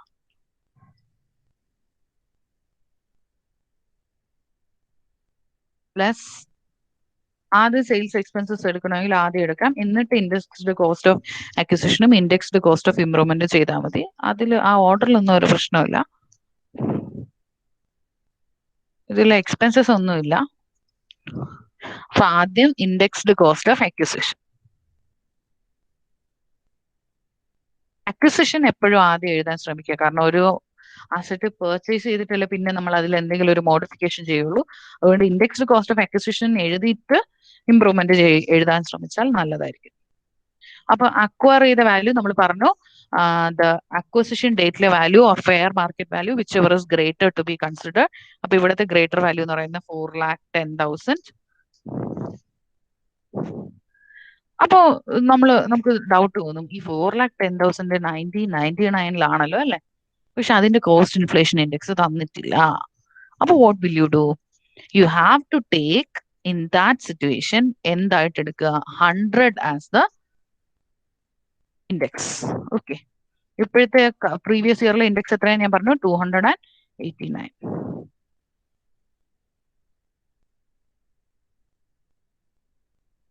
11,84,900. So what is the meaning of 11,84,900?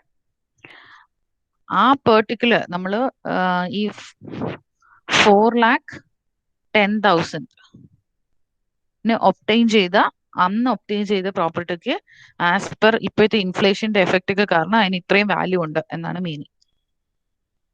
So next ഇനി കുറയ്ക്കേണ്ടത് indexed cost of improvement. Only the improvement which is taken place after 1/4/2001.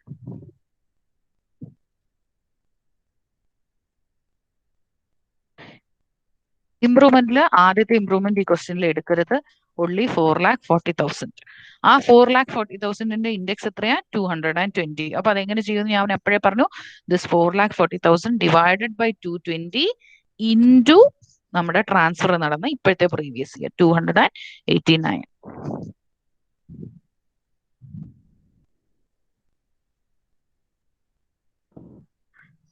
Five mark 4 mark ക്വസ്റ്റ്യനിൽ എപ്പോഴും വരുന്ന ക്വസ്റ്റ്യൻ ആണ് ഈ ക്യാപിറ്റൽ ഗെയിനിലെ ക്വസ്റ്റ്യൻസ്. റിപ്പീറ്റ് ചെയ്ത് വരും.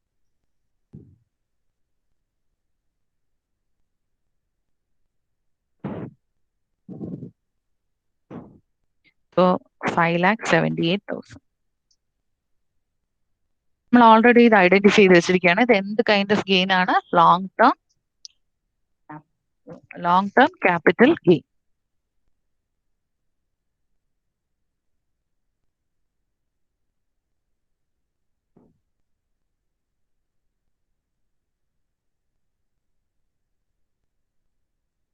$27,37,100.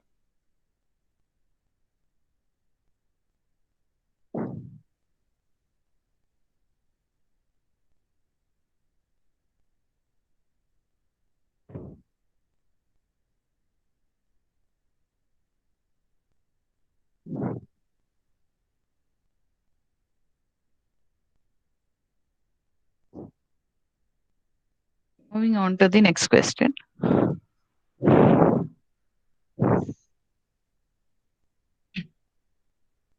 Y and Z formed a partnership firm in 2019-20 to carry on a business. Y contributes a building as his capital. He purchased this building. ഇവിടുത്തെ case എന്ന് പറഞ്ഞു കഴിഞ്ഞാൽ എന്തെങ്കിലും ഡൗട്ട് ഉണ്ടാക്കി?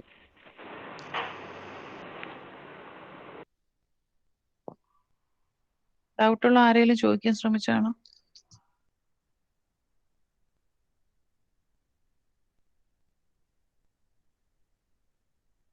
Okay okay.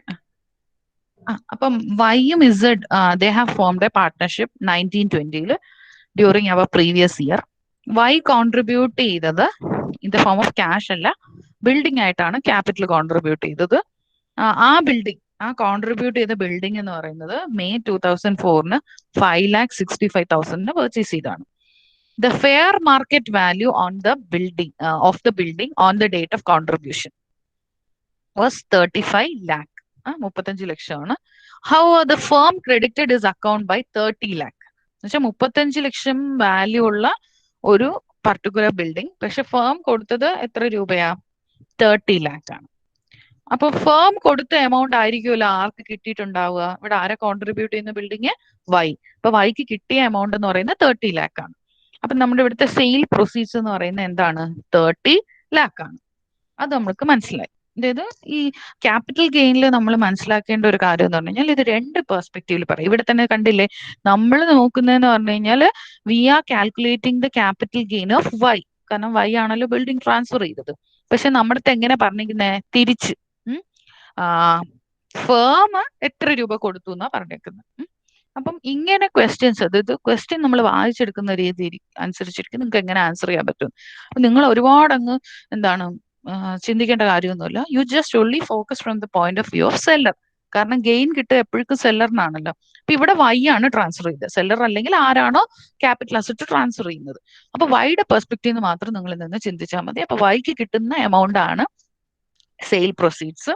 വൈ എത്ര രൂപ മുടക്കിയാണോ ആ ബിൽഡിംഗ് എടുത്തേക്കുന്നത് അതാണ് അക്വിസിഷൻ. വൈ അതിൽ എന്തെങ്കിലും ഇംപ്രൂവ്മെന്റ് ചെയ്തിട്ടുണ്ടെങ്കിൽ അതാണ് കോസ്റ്റ് ഓഫ് ഇംപ്രൂവ്മെന്റ്. അപ്പൊ ഇവിടെ നമുക്ക് ആകെ ഒരു കാര്യം പറഞ്ഞിട്ടുണ്ട്. 2004 വാങ്ങുമ്പോൾ 5,65,000 ആയിരുന്നു. പക്ഷേ ആ ബിൽഡിംഗ് കൊടുത്ത ടൈമിൽ അതിന്റെ ഫെയർ മാർക്കറ്റ് വാല്യൂ 35 ആണ്. അപ്പൊ നമ്മൾ അപ്പോഴേ പഠിച്ചു ഈ fair market value or the cost of acquisition which ever is greater ആണ് നമ്മൾ എടുക്കുന്നതെന്ന്. ബട്ട് ഇൻ ദിസ് കേസ് നമ്മുടെ അടുത്ത് 2004 സംഭവിച്ചിരിക്കുന്നത്. 2004 മേക്ക് ഇറ്റ് ക്ലിയർ. നമ്മൾ 2001 ഇൻഡെക്സിന്റെ കേസ് നമ്മൾ പറഞ്ഞല്ലോ 1/4/2001.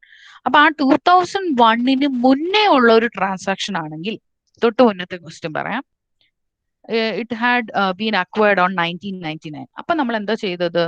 We have made A comparison and we took the highest value. പക്ഷേ ഇപ്പൊ നമ്മൾ ചെയ്യുന്ന ക്വസ്റ്റ്യനിൽ നമ്മൾ അങ്ങനെ ഒരു കമ്പാരിസൺ ചെയ്യേണ്ട ആവശ്യമില്ല. You need just to consider the price at which it is acquired. കാരണം എന്താ? This date is after 1/4/2001. Clear ആയെന്ന് വിശ്വസിക്കുന്നു. അതായത് ഇവിടെ ഫെയർ മാർക്കറ്റ് വാല്യൂ നോക്കേണ്ട കാര്യമില്ല. ഇവിടെ എന്ത് നോക്കിയാൽ മതി? The date on which it is purchased. Actually Y purchase ചെയ്ത വാല്യൂ കൺസിഡർ ചെയ്താൽ മതി.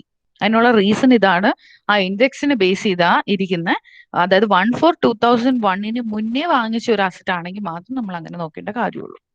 കുറച്ചുകൂടെ നമ്മൾ വേറെ ക്വസ്റ്റ്യൻസ് ചെയ്യുമ്പോൾ ഇതൊരു ഇത് വരും. അപ്പോൾ നമുക്ക് നോട്ട് ചെയ്താം. അപ്പൊ നമുക്കിപ്പോ ഈ ക്വസ്റ്റ്യൻ ചെയ്യാം. അപ്പൊ കോസ്റ്റ് ഓഫ് അക്വിസിഷൻ നമ്മൾ എടുക്കേണ്ടത് 5,65,000 ആണ്.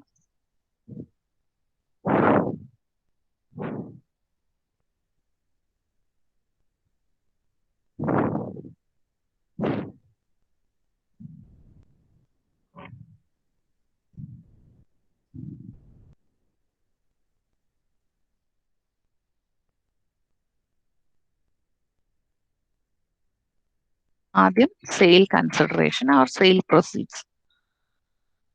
ഇവിടെ സെയിൽ പ്രൊസീഡ്സ് എന്ന് എഴുതാം, അല്ലെങ്കിൽ amount credited to capital account അങ്ങനെയൊക്കെ എഴുതാം, കുഴപ്പമൊന്നുമില്ല. കാരണം കോൺട്രിബ്യൂഷൻ ആണ് ചെയ്തത് ക്യാപിറ്റൽ അക്കൗണ്ടിലോട്ട്. അപ്പൊ അങ്ങനെ എഴുതണമെങ്കിൽ അങ്ങനെ എഴുതാം, കുഴപ്പമൊന്നുമില്ല. എഴുതുന്ന കാര്യത്തിൽ ഇഷ്യൂ ഒന്നുമില്ല. അയാൾക്ക് കിട്ടിയ എമൗണ്ട് എന്ന് പറയുന്നത് 30 lakh.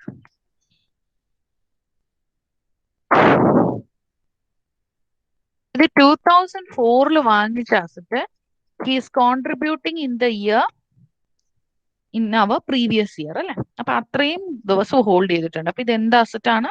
It is a long term capital asset. അതുകൊണ്ട് indexed cost of acquisition.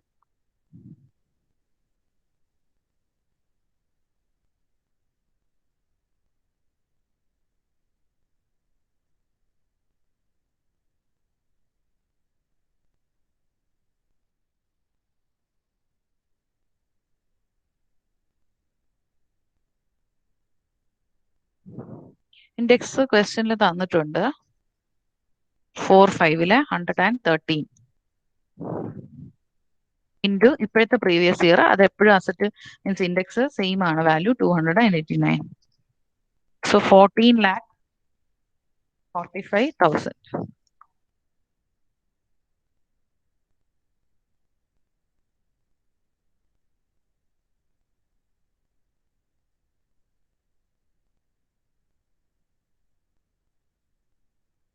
What you get is long-term capital gain.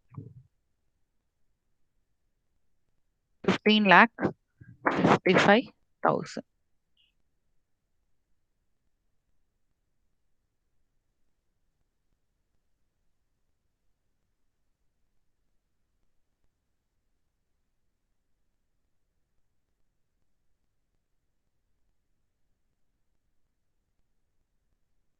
അടുത്ത question. P sold a house property on 30th November 2019 for 7,50,000. He had acquired this property from O under a will on 1/6/2001 and expended 36,800 on its improvement. അപ്പൊ ഈ question എന്താണ്?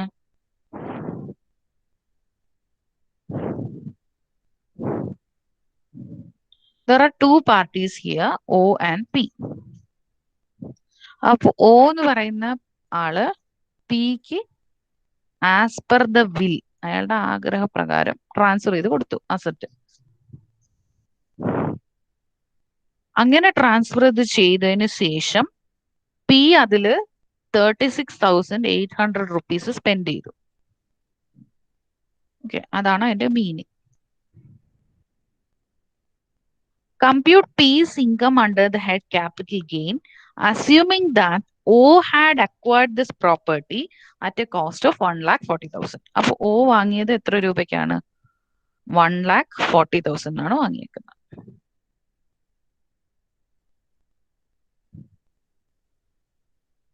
In 2001-2 വാങ്ങിച്ചു. ഇത് Pന് കൊടുക്കുന്നത്, P spend ചെയ്തത് 11-12 spend ചെയ്യുന്നത്. ഈ O acquire ചെയ്ത പ്രോപ്പർട്ടിയിൽ അക്വയർ ചെയ്തതിന് ഉടനെ തന്നെ he had also spent 15,000. O acquire ചെയ്തതിന് ഉടനെ തന്നെ അതിൽ 15,000 ഇംപ്രൂവ് ചെയ്തിട്ടുണ്ട്.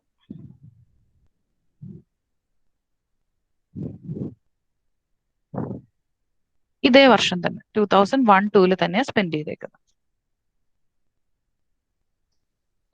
3 ഇയറിന്റെയും കോസ്റ്റ് ഇൻഫ്ലേഷൻ ഇൻഡെക്സ് ക്വസ്റ്റ്യനിൽ തന്നിട്ടുണ്ട്.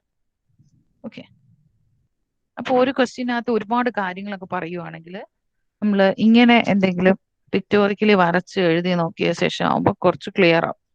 നമ്മൾ ഈ വീണ്ടും വീണ്ടും പാരഗ്രാഫ് വായിക്കുന്നതിനേക്കാൾ കുറച്ചുകൂടെ എളുപ്പമായിരിക്കും നിങ്ങൾക്ക് സോൾവ് ചെയ്യാനായിട്ട്. അപ്പോ പ്രത്യേകിച്ച് ഈ ഹൗസ് പ്രോപ്പർട്ടിയിൽ 1-2 വീടും വരുന്ന കേസിലൊക്കെ നമ്മൾ ചെയ്ത പോലെ പോർഷൻസ് വരുമ്പോൾ ഒക്കെ നമുക്ക് ഇത് ക്ലിയർ ആയിരിക്കും. ഈ ക്വസ്റ്റ്യന്റെ ഏറ്റവും വലിയ പ്രത്യേകത എന്ന് പറയുന്നത് പി എത്ര രൂപയ്ക്കാണ് ഇത് അക്വയർ ചെയ്തതെന്ന് ക്വസ്റ്റ്യനിലില്ല. O 1,40,000 വാങ്ങിയ അക്വയർ ചെയ്ത സംഭവം അതേ വർഷം 15,000 സ്പെൻഡ് ചെയ്തു. എന്നിട്ട് ഒരു വില്ല് പ്രകാരം പിക്ക് കൊടുത്തു. പി 36,800 സ്പെൻഡ് ചെയ്തു അതിന്റെ ഇംപ്രൂവ്മെന്റില്. പി ഒരു ഡേറ്റും കൂടെ തന്നിട്ടുണ്ട്. പി ഇത് പിക്ക് ഇത് കിട്ടുന്നത് 1/6/2011 1/6/2011. ഇങ്ങനെ കിട്ടിയ ഹൗസ് പ്രോപ്പർട്ടി, ഇങ്ങനെ കിട്ടിയ ഹൗസിനെ, ഹൗസ് ആണെന്ന് വിചാരിച്ചുള്ളൂ, ഇങ്ങനെ കിട്ടിയ ഹൗസിനെ പി സെല്ല് ചെയ്യാണ്. P is selling it for 7,50,000.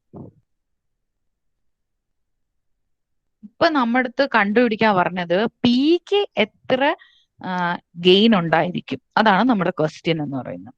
Compute P's income under the head capital gain എന്നാ പറഞ്ഞിരിക്കുന്നത്. പക്ഷെ നമുക്ക് എന്തില്ല, as I said earlier, pick എത്ര രൂപയാണ് അക്വയർ ചെയ്ത കോസ്റ്റ് എന്നോ ഒന്നുമില്ല. അക്വയർ ചെയ്യാൻ ശരിക്കും കോസ്റ്റ് ഉണ്ടായിട്ടുണ്ടോ? ഇല്ല. കാരണം എന്താ? ബില്ല് പ്രകാരമാണ് ഇത് കൊടുത്തേക്കുന്നത് അല്ലെ. അപ്പം what we can do is we can start this question from O. O acquire ചെയ്ത പ്രൈസ് വെച്ചിട്ട് we have to calculate the P's income under the head capital gain. എങ്ങനെ ചെയ്യുന്നത് നോക്കാം.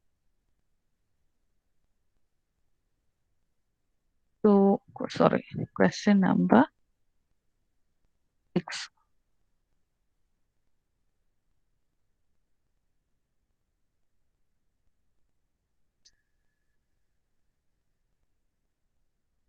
പ്രശ്നം ആൻസർ ഡ്രൈവിനകത്ത് ആഡ് ചെയ്തിട്ട് അതിന്റെ ലിങ്ക് യൂട്യൂബിൽ അപ്ലോഡ് ചെയ്യുമ്പോഴത്തേക്കും ഡിസ്ക്രിപ്ഷനിൽ ഇട്ടേക്കാം. അപ്പൊ നിങ്ങൾക്ക് തിരിച്ചറിയാൻ പറ്റും ഏത് ക്വസ്റ്റൻ ആൻസർ ഡിസ്കസ് ചെയ്യും.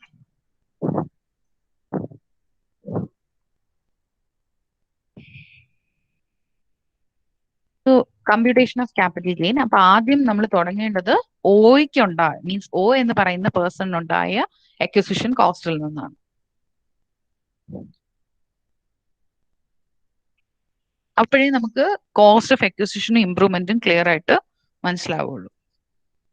ഓക്കെ, അപ്പൊ നമ്മൾ ആദ്യം കാൽക്കുലേറ്റ് ചെയ്യുന്നത് കോസ്റ്റ് ഓഫ് അക്വിസിഷൻ.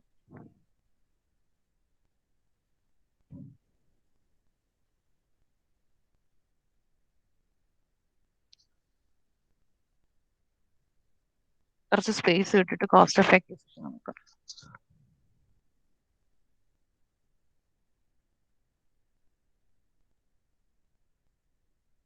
അക്വയർ ചെയ്യുന്നത് ആദ്യം O ആയതുകൊണ്ട് cost of acquisition to O. 1,40,000 ആണെന്ന് നമ്മൾ പറഞ്ഞു. അതേ വർഷം ആ പെർട്ടിക്കുലർ പ്രോപ്പർട്ടിക്കകത്ത് 15,000 സ്പെൻഡ് ചെയ്തിട്ടുണ്ടെന്ന് പറയുന്നുണ്ട് ക്വസ്റ്റ്യനിൽ. നമ്മളിവിടെ കണ്ടു 1,40,000 15,000. 1,55,000. ഇനി ഈ പർട്ടിക്കുലർ വാല്യൂല് വീണ്ടും അപ്പൊ ഇതാണ് അക്വിസിഷൻ കോസ്റ്റ് എന്ന് പറയുന്നത്. ഓയുടെ അക്വിസിഷൻ കോസ്റ്റ് തന്നെ ആയിരിക്കും ആരുടെ അക്വിസിഷൻ കോസ്റ്റ്? പിയുടെ. കാരണം പിക്ക് പ്രത്യേകിച്ച് ഒന്നും ഉണ്ടായിട്ടില്ല. ഇനി cost of improvement.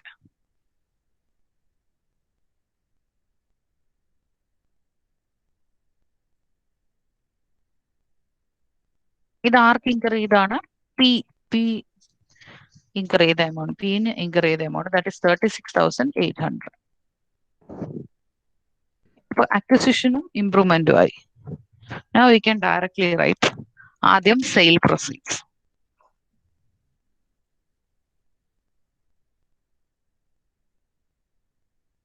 Sale proceeds 7,50,000.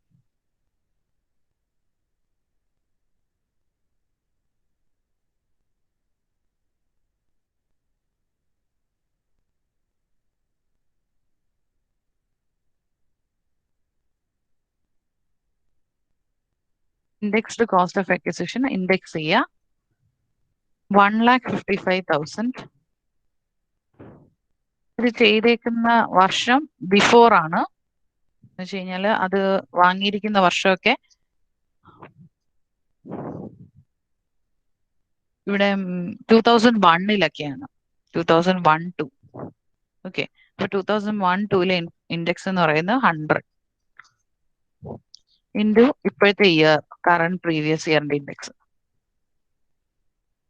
So indexed cost of acquisition is 4,47,950. Next is indexed cost of improvement.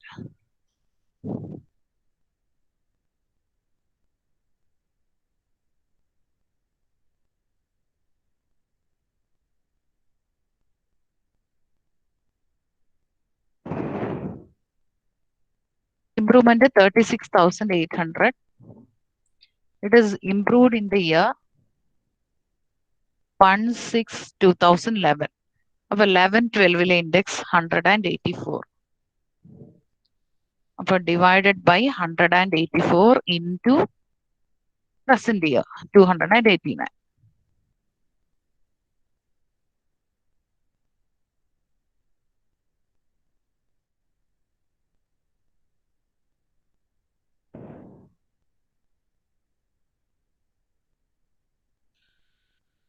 Indexed cost of improvement 57,800.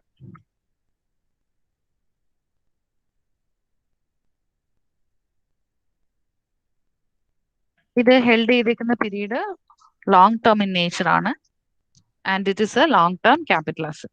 So the amount which we gained is a long term capital gain.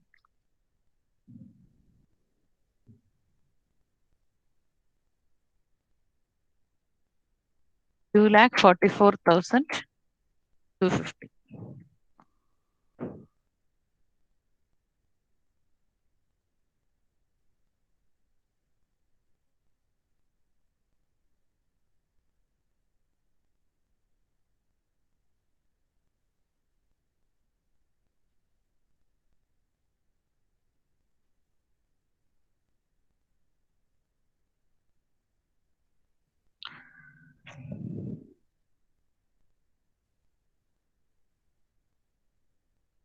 Next question.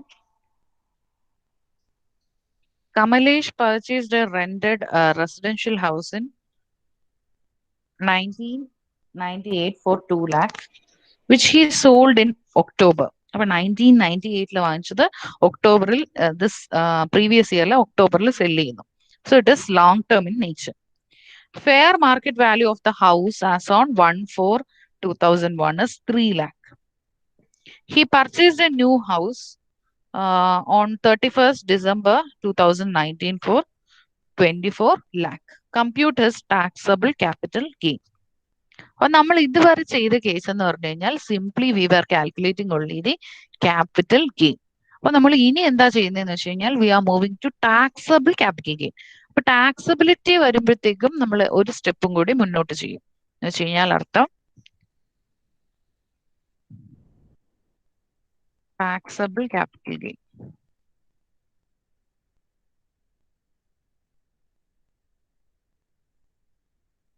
അതിപ്പോ short term ആദ്യം പറയാം. ആദ്യം നമ്മൾ പറഞ്ഞ പോലെ sale proceeds,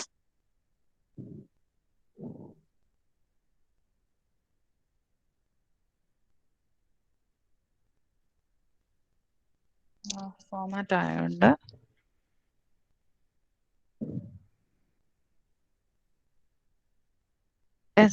cost of excision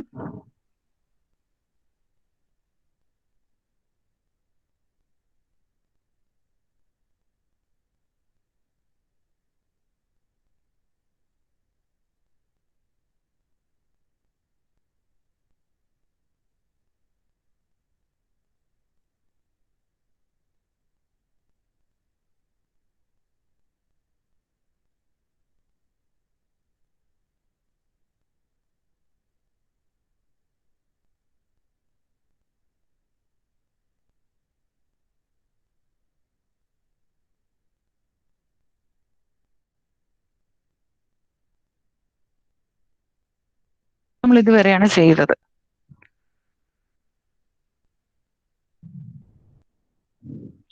ഇപ്പൊ taxable capital gain വരുമ്പോൾ നമ്മൾ ഷോർട്ട് ടേമിന്റെ കേസിൽ ഇതിന് STCG എന്ന് എഴുതിയിരുന്നു. ഇപ്പൊ ടാക്സബിലിറ്റി വരുമ്പോൾ U have to make deductions.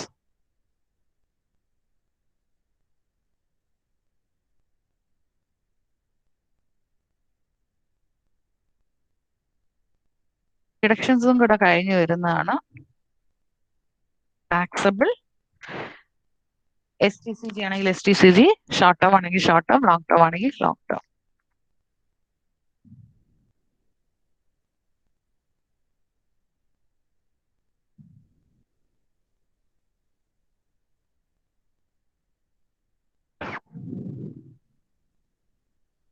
ഇതേപോലെ തന്നെയാണ് long ടേമും.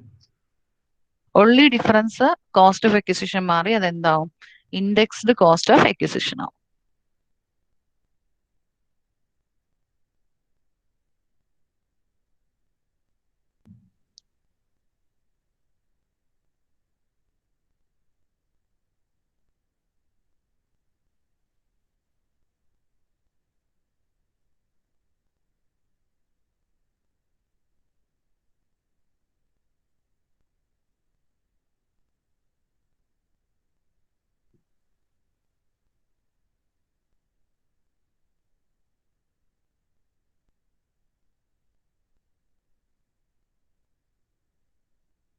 Long term capital gain, അതിൽ നമ്മൾ ഡിഡക്ഷൻസ് ഡിഡക്ട് ചെയ്യും. U will get taxable long term capital gain.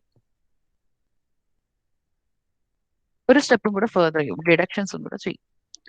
അപ്പൊ നമ്മൾ ഡിഡക്ഷൻസ് പറയുവാണെങ്കിൽ നിങ്ങളിപ്പം മിക്കവാറും ഡിഗ്രി ലെവലിലൊക്കെ മീൻസ് പഠിച്ചിട്ടുണ്ടാവുക. ഒരു ടേബിൾ ഉണ്ട്, ആ ടേബിൾ വെച്ചിട്ടായിരിക്കും നമ്മൾ പഠിച്ചേക്കുക. അപ്പം what I am going to do is, നിങ്ങൾക്ക് മനസ്സിലാവാനോ ഓർമ്മ നിൽക്കാനും വേണ്ടിയിട്ട് നമ്മൾ ഒരു ഡിഡക്ഷനകത്ത് വരുന്ന പ്രോബ്ലംസ് എല്ലാം ഒരുമിച്ച് ചെയ്യാനാണ് ശ്രമിക്കുന്നത്. അപ്പൊ ഇതൊരു സിമ്പിൾ ക്വസ്റ്റൻ ആയതുകൊണ്ട് ഞാൻ ആദ്യം ഇതിന്റെ കേസ് പറഞ്ഞുതരാം നിങ്ങൾക്ക്. അത് കഴിഞ്ഞ് നമ്മൾ ക്ലബ് ചെയ്യും ഓരോ സെക്ഷനകത്ത് വരുന്നത്. That we will discuss. അടുത്ത ക്ലാസ്സിനകത്ത് നമ്മൾ അത് അങ്ങനെ ഡിസ്കസ് ചെയ്ത് പഠിക്കും. അതാകുമ്പോൾ ഇച്ചിരി ഓർമ്മ കാണും. അല്ലെങ്കിൽ ഒരു ഡിഡക്ഷൻ ചെയ്ത് പിന്നെ അടുത്ത ഡിഡക്ഷന്റെ ക്വസ്റ്റ്യൻ വരുമ്പോൾ നിങ്ങൾ ആദ്യം പഠിച്ചത് മറന്നു പോകും. അപ്പം എളുപ്പം അതാണ്. അപ്പൊ എന്താണ് ഡിഡക്ഷൻ, അതിനകത്ത് പറയുന്ന ക്ലോസ് എന്താണ്, അത് പഠിച്ചിട്ട് അതിന്റെ ക്വസ്റ്റ്യൻ ചെയ്യുന്നു. അങ്ങനെ ചെയ്യാം. അപ്പോ നമ്മൾ ഇപ്പോഴത്തെ ക്വസ്റ്റ്യൻ, ഈ ക്വസ്റ്റ്യൻ സോൾവ് ചെയ്യാൻ വേണ്ടിയിട്ടുള്ള കണ്ടന്റ് ആദ്യം പറഞ്ഞുതരാം. അപ്പോൾ അവർ ക്വസ്റ്റ്യൻ വാസ്, ഓൾറെഡി അയാൾക്കൊരു ഹൗസ് ഉണ്ടായിരുന്നു, അത് റെസിഡൻഷ്യൽ പർപ്പസിനാണെന്ന് പറയുന്നുണ്ട്. അത് സെല്ല് ചെയ്യാണ്. 2000 ഹി സോൾഡ് ഇറ്റ് ഓൺ 2019 ഒക്ടോബറിൽ സെല്ല് ചെയ്തു. എന്നിട്ട് ആ സെല്ല് ചെയ്തതിന് ശേഷം എഗെയിൻ അതേ പ്രീവിയസ് ഇയറിൽ, നമ്മുടെ പ്രീവിയസ് ഇയറിൽ തന്നെ he is buying another residential house. അപ്പം ഒരു റെസിഡൻഷ്യൽ ഹൗസിൽ നിന്ന് കിട്ടിയ ഇൻകം അല്ലെങ്കിൽ ആ കിട്ടിയ പ്രൊസീഡ്സിൽ നിന്നും if you R purchasing another residential house the cost incurred for that residential house എന്ന് വെച്ചാൽ അടുത്ത് വാങ്ങുന്ന പുതിയ വീടിന് ഉണ്ടാവുന്ന cost U can claim four deduction. Okay. അതായത് ഒരു സ്വന്തമായ ഒരു വീട് ഉണ്ടായിരുന്നു, ഒരുപാട് വർഷങ്ങൾ ഹോൾഡ് ചെയ്തു, അപ്പൊ അതൊരു ലോങ് ടേം ക്യാപിറ്റൽ അസറ്റ് ആയി, അതിനെ ഒക്ടോബറിൽ സെല് ചെയ്യുന്നു, ഉടനെ ഡിസംബറിൽ പുതിയ വീട് വാങ്ങുന്നു. അതിന് വിത്തിൻ ഇത്ര ഇയേഴ്സിനകത്താണ് സെയിൽസ് വന്നാലേ അത് ഡിഡക്ഷൻ ക്ലെയിം ചെയ്യാൻ പറ്റുള്ളൂ. That we will discuss later, specifically ഓരോ സെക്ഷൻ പറയുമ്പോൾ. ഇപ്പൊ ഒരു ഹൗസ് സെല് ചെയ്ത് കിട്ടുന്ന റിയലൈസ് ചെയ്ത എമൗണ്ടിൽ നിന്നും ഒരു ഹൗസ് വാങ്ങിയാൽ he can claim full amount deduction എന്ന് മാത്രം മനസ്സിലാക്കുക. അപ്പോൾ we can work out this question.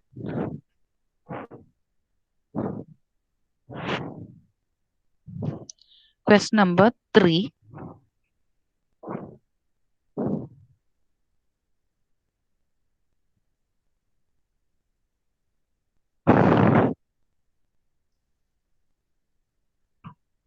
You can write computation of taxable capital gain.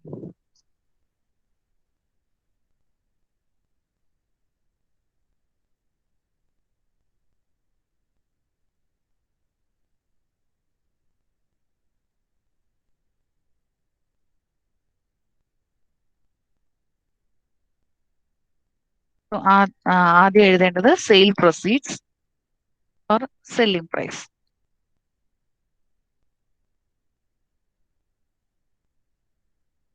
Amount is directly given as 39 lakh.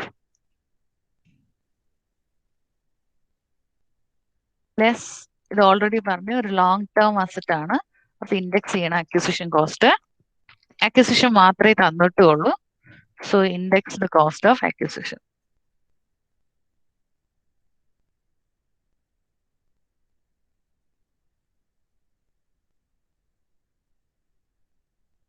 8,67,000.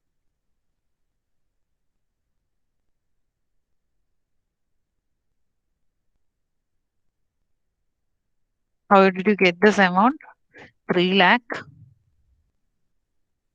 divided by 100. നമ്മൾ ഇതിന് മുന്നേ ഡിസ്കസ് ചെയ്ത കേസാണ്. When an asset is purchased before 1/4/2001, fair market value was as on that date or the cost of acquisition, whichever is higher. 1/4/2001 മുന്നേ, അതായത് ആ index base ഇയറിന്റെ ആ ഇൻഡെക്സിന്റെ situation അല്ലെങ്കിൽ ഇംപ്രൂവ്മെന്റിൽ നമ്മൾ നോക്കുന്ന പോലെ തന്നെ ആ ഡേറ്റിന് മുന്നേ വാങ്ങിച്ച ഒരു ഹൗസ് ആണ് എങ്കിൽ the value at which it is acquired അല്ലെങ്കിൽ ബോട്ട് ആ പ്രൈസ് അല്ലെങ്കിൽ fair market value which or is higher എടുക്കണം. അപ്പൊ ഇവിടെ ഫെയർ മാർക്കറ്റ് വാല്യൂ ആണ്, അങ്ങനെയാണ് 3 lakh എടുത്തത്. 3 lakh divided by 100 into present year index. So you will get to 8,67,000.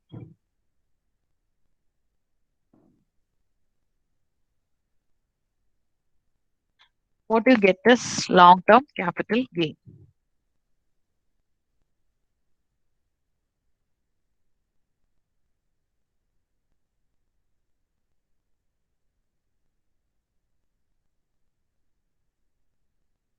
Less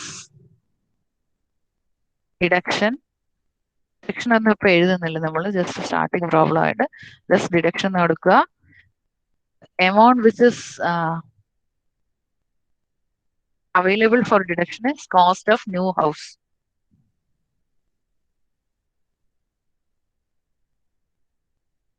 $24 lakh.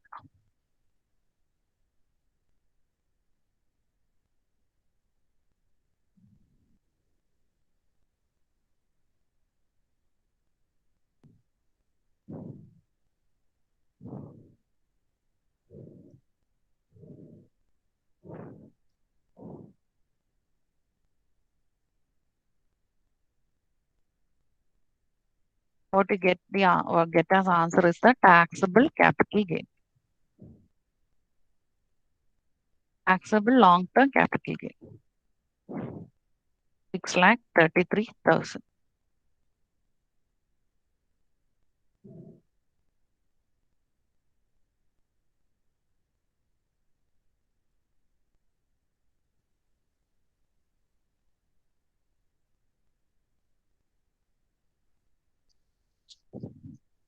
Next question. Mr. Chandra purchased a house for 2 lakh in 2001-2. 2 lakh ആണ് purchase ചെയ്ത price and paid 18,000 as registration charges or expenses. അപ്പൊ നമ്മൾ പറഞ്ഞിരുന്നു അത് acquire ചെയ്യുന്ന ഇതിന്റെ കൂടെ ഉണ്ടാവുന്ന എക്സ്പെൻസസിനെ എല്ലാം you can take it as cost of acquisition. അപ്പൊ ഇവിടുത്തെ കേസിൽ 2 lakh plus 18,000 2,18,000 ആണ് acquisition cost. He sold this house. അപ്പം 2001-2 വാങ്ങിയത് 19 സെൽ ചെയ്തു. അപ്പൊ this is a purely an example of a long term asset. He sold this house in 31st May 2019 ഫോർ 25 lakh. അപ്പൊ അതാണ് സെയിൽ പ്രൊസീഡ്സ്. മാർക്കറ്റ് വാല്യൂ തന്നിട്ടുണ്ട്. ഈ മാർക്കറ്റ് വാല്യൂ എന്ന് പറയുന്നതിനെ U need not consider at any time. Market value എന്ന് പറയുന്നത് 2005 market value ആണ്. അത് നമ്മൾ എടുക്കേണ്ട കാര്യമില്ല. ബിക്കോസ് ദ 2005 മാർക്കറ്റ് വാല്യൂ ആണ് തന്നിരിക്കുന്നത്. That we need not consider. ഇപ്പോ 1/4/2001 മുന്നെയാണ് ഈ ഹൗസ് വാങ്ങിച്ചിരുന്നു എങ്കിൽ ആ ഡേറ്റിലത്തെ ഫെയർ മാർക്കറ്റ് വാല്യൂ അല്ലെങ്കിൽ മാർക്കറ്റ് വാല്യൂ ആണ് തന്നിരുന്നെങ്കിൽ നമ്മൾ കൺസിഡർ ചെയ്യും. തൊട്ട് മുന്നത്തെ ക്വസ്റ്റിനെ കണ്ട പോലെ ഇവിടെ 2005 പ്രത്യേകിച്ച് ഒരു കാര്യവും നടന്നിട്ടില്ല. അപ്പോഴത്തെ മാർക്കറ്റ് വാല്യൂ നമുക്ക് ആവശ്യമില്ല. അതുകൊണ്ട് U will consider, you will index this value. ഏതാണ്? 2 lakh plus 18,000. അക്വിസിഷൻ കോസ്റ്റ് എടുക്കുമ്പോൾ എക്സ്പെൻസ് ഉണ്ടെങ്കിൽ അതും കൂടെ ആഡ് ചെയ്തിട്ട് വേണം ഇൻഡെക്സ് ചെയ്യാൻ. അതാണ് ഈ ക്വസ്റ്റ്യനിലെ important application. Very important question. അപ്പൊ 2 lakhനെ 18,000 കൂടെ ആഡ് ചെയ്തിട്ട് ആ കിട്ടുന്ന വാല്യൂവിനെ വേണം നിങ്ങൾ ഇൻഡെക്സ് ചെയ്യാൻ കോസ്റ്റ് ഓഫ് അക്വിസിഷൻ ആയിട്ട്. അപ്പൊ സെല്ലിംഗ് പ്രൈസ് തൊട്ട് സ്റ്റാർട്ട് ചെയ്യാം. ഇതിനകത്ത് ടാക്സബിൾ എന്നൊന്നും പറഞ്ഞില്ല, ജസ്റ്റ് കമ്പ്യൂട്ട് ക്യാപിറ്റൽ ഗെയിൻ. അതുപോലെ വേറെ ഡിഡക്ഷൻ ഒന്നും ഇല്ല. അപ്പൊ you just right computation of capital gain.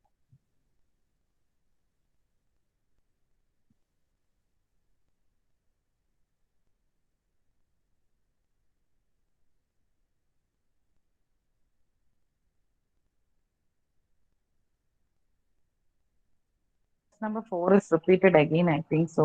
ഈ ക്വസ്റ്റ്യനിൽ തന്നെ വേറൊരു 4 ഉണ്ടായിരുന്നു. അതുകൊണ്ട് ഞാൻ ആ ആളുടെ പേരും കൂടെ എഴുതുക.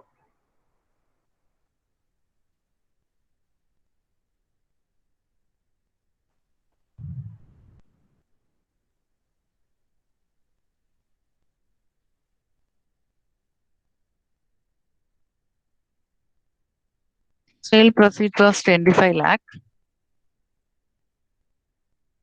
Let's index the cost of acquisition.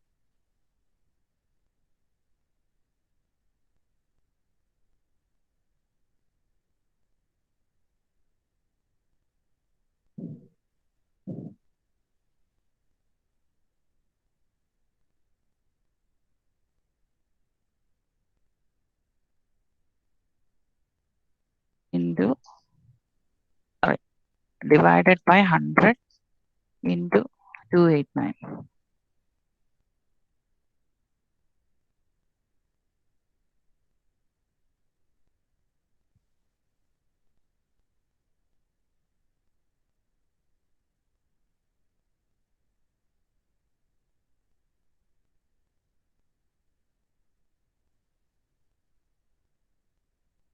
Six lakh 30,020.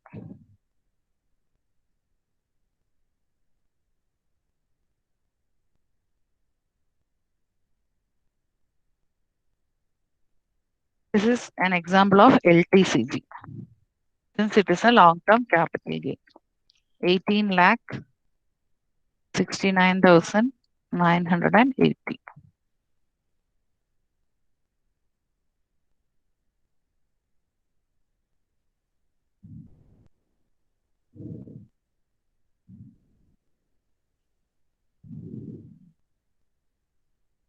Moving on to the next question.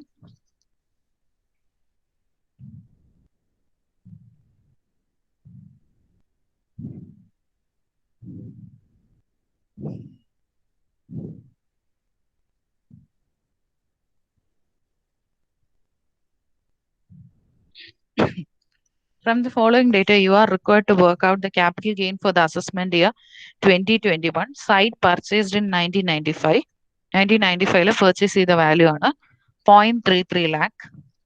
Market value of site 1/4/2001 is 0.7 lakh, 0.75 lakh. Ground floor, അപ്പോൾ അതാണ് improvement in 2001, 4.5 lakh. First floor cost of construction in 2005, 4.68, that is 4,68,000. Sale consideration received in 2019, അതാണ് നമ്മുടെ sale proceeds 65 lakh. Investment in new property. അപ്പൊ ഇത് നമ്മൾ തൊട്ട് മുന്നേ ചെയ്ത പോലെ ടാക്സബിൾ ക്യാപിറ്റൽ ഗെയിൻ ആണ് വർക്ക്ഔട്ട് ചെയ്യേണ്ടത്. ക്വസ്റ്റ്യനിൽ അങ്ങനെ പറഞ്ഞിട്ടില്ലെങ്കിലും, അതായത് അവര് assume that the property been sold and the new property been acquired are both residential. അതായത് സെല് ചെയ്ത പ്രോപ്പർട്ടിയും വാങ്ങിച്ച പ്രോപ്പർട്ടിയും റെസിഡൻഷ്യൽ ആണ് എന്ന് അസ്യൂം ചെയ്ത് ചെയ്യാനാണ് പറഞ്ഞത്. അപ്പൊ ഞാൻ ആസ് എ സെഡ് ഏർലിയർ, ഒരു ഡിഡക്ഷൻ എന്ന് പറയുന്നത് അത് തന്നെയാണ്. ഒരു റെസിഡൻഷ്യൽ പ്രോപ്പർട്ടി സെല് ചെയ്ത് റിയലൈസ് ചെയ്യുന്ന എമൗണ്ടിൽ നിന്നും, പ്രോഫിറ്റിൽ നിന്നും ഓർ ഗെയിനിൽ നിന്നും, if you R purchasing another amount you can deduct the value of the same.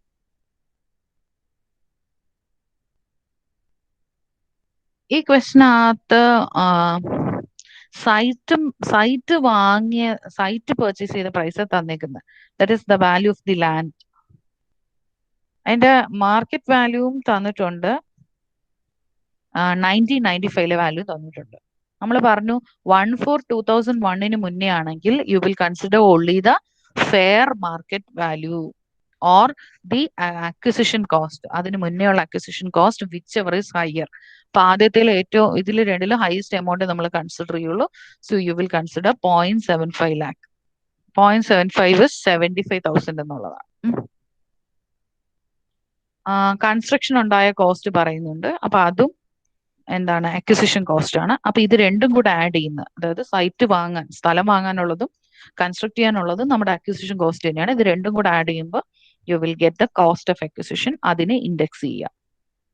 ഇനി ഇംപ്രൂവ്മെന്റ് 2005 ഇംപ്രൂവ് ചെയ്തിരിക്കുന്ന ബിൽഡിംഗ്, ആ ഇംപ്രൂവ്മെന്റിനെ ഇൻഡെക്സ് ചെയ്യുക 4,68,000. നമുക്ക് എങ്ങനെ ചെയ്യുന്നത് നോക്കാം.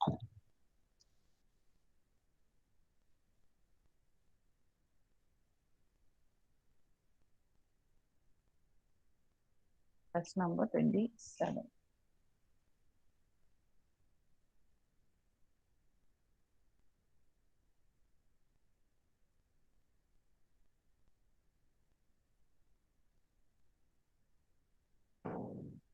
$65 lakh sale proceeds. Plus ആദ്യം indexed cost of acquisition.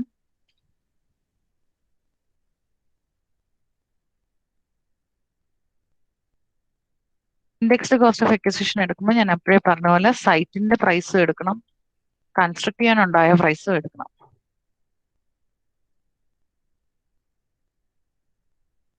അതിനെ വേണം ഇൻഡെക്സ് ചെയ്യാനായിട്ട്. 5,25,000 divided by 100 into 289. You will get the value of indexed cost of acquisition. That amounts to 15,17,250.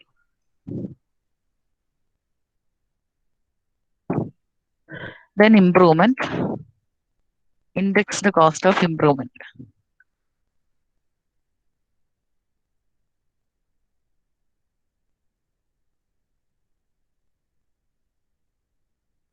Indexed cost of improvement is total improve ചെയ്തിരിക്കുന്ന 4.68, അതായത് 4,68,000, and improvement has taken place in the year 2005. അപ്പോഴത്തെ index തന്നിട്ടുണ്ട് 2005-06 117 divided by 117 into 289. Indexed cost of improvement.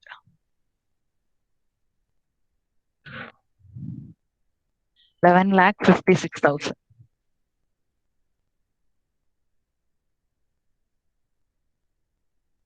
Now we will get the value of either long-term capital gain ആണ്.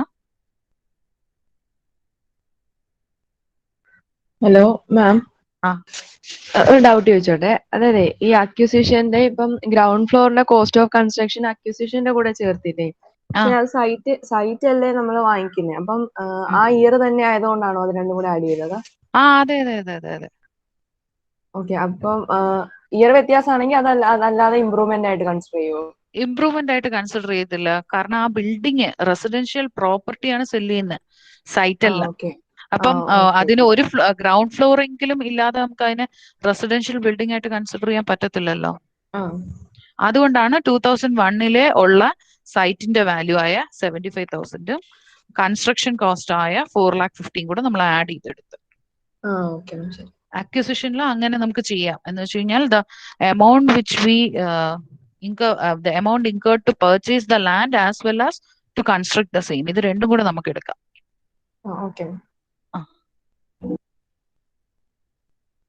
അപ്പോൾ you will get the value of LTCG 38,26,750.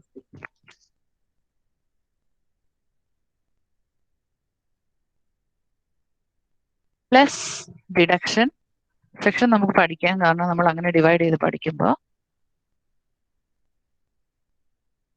Cost of new house അല്ലെങ്കിൽ house property എങ്ങനെയാണെങ്കിലും എഴുതാം. amounts to 35 lakh. What you get as answer is the taxable cap LTCG.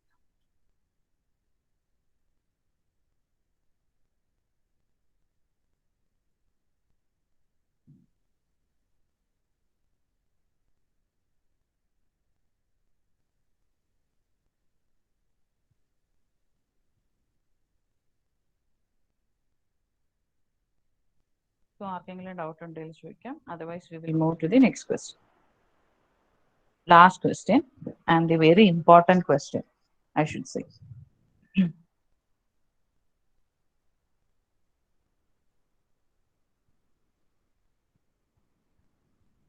കാരണം ഈ നമ്മളിപ്പോ land, house property ഇങ്ങനത്തെ questions ഒക്കെ കോമൺ ആണ്.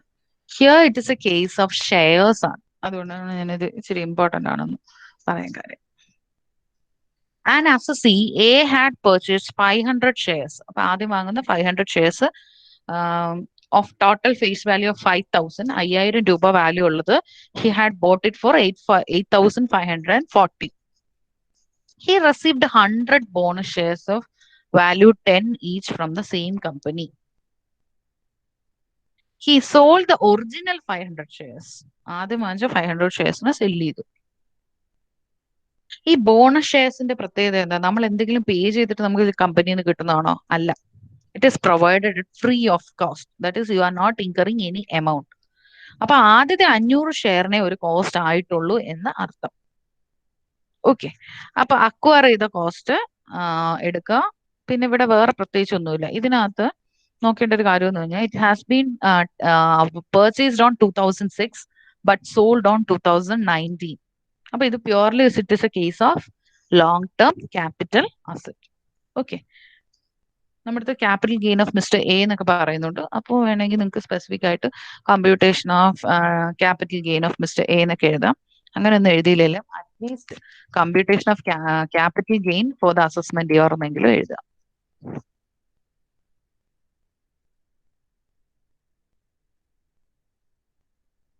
ഇതിൽ ഡിഡക്ഷൻ ഒന്നും വരുന്നില്ല, അതുകൊണ്ടാണ് ഞാൻ ടാക്സബിൾ എന്നൊരു വേർഡ് യൂസ് ചെയ്യാൻ.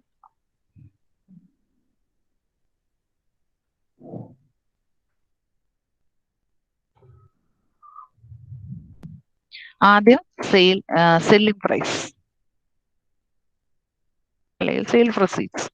Selling price of 500 shares. It was sold for 60,000 എന്ന് പറയുന്നുണ്ട്. Less cost of 500 shares. Indexed cost, sorry.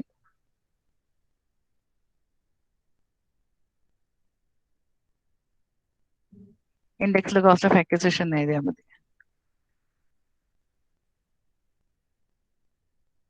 8,540. Index തന്നിട്ടുണ്ട് 122.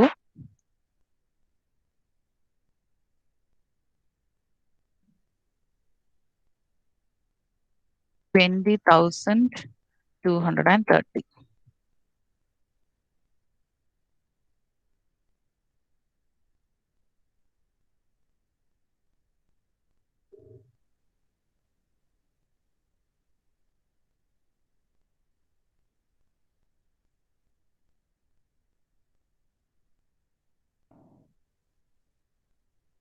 LTCG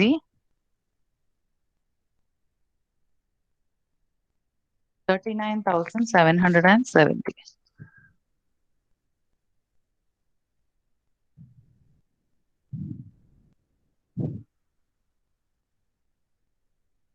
ഇതില് വേണമെങ്കിൽ നിങ്ങൾക്ക് കോസ്റ്റ് ഓഫ് അക്വിസിഷൻ മെൻഷൻ ചെയ്ത് എഴുതാം.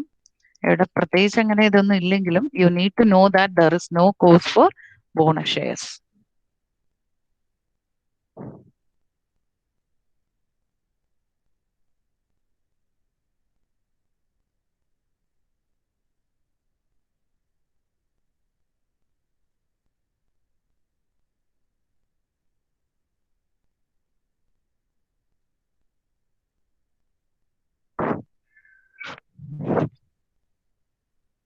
So if you have any doubts, you can ask.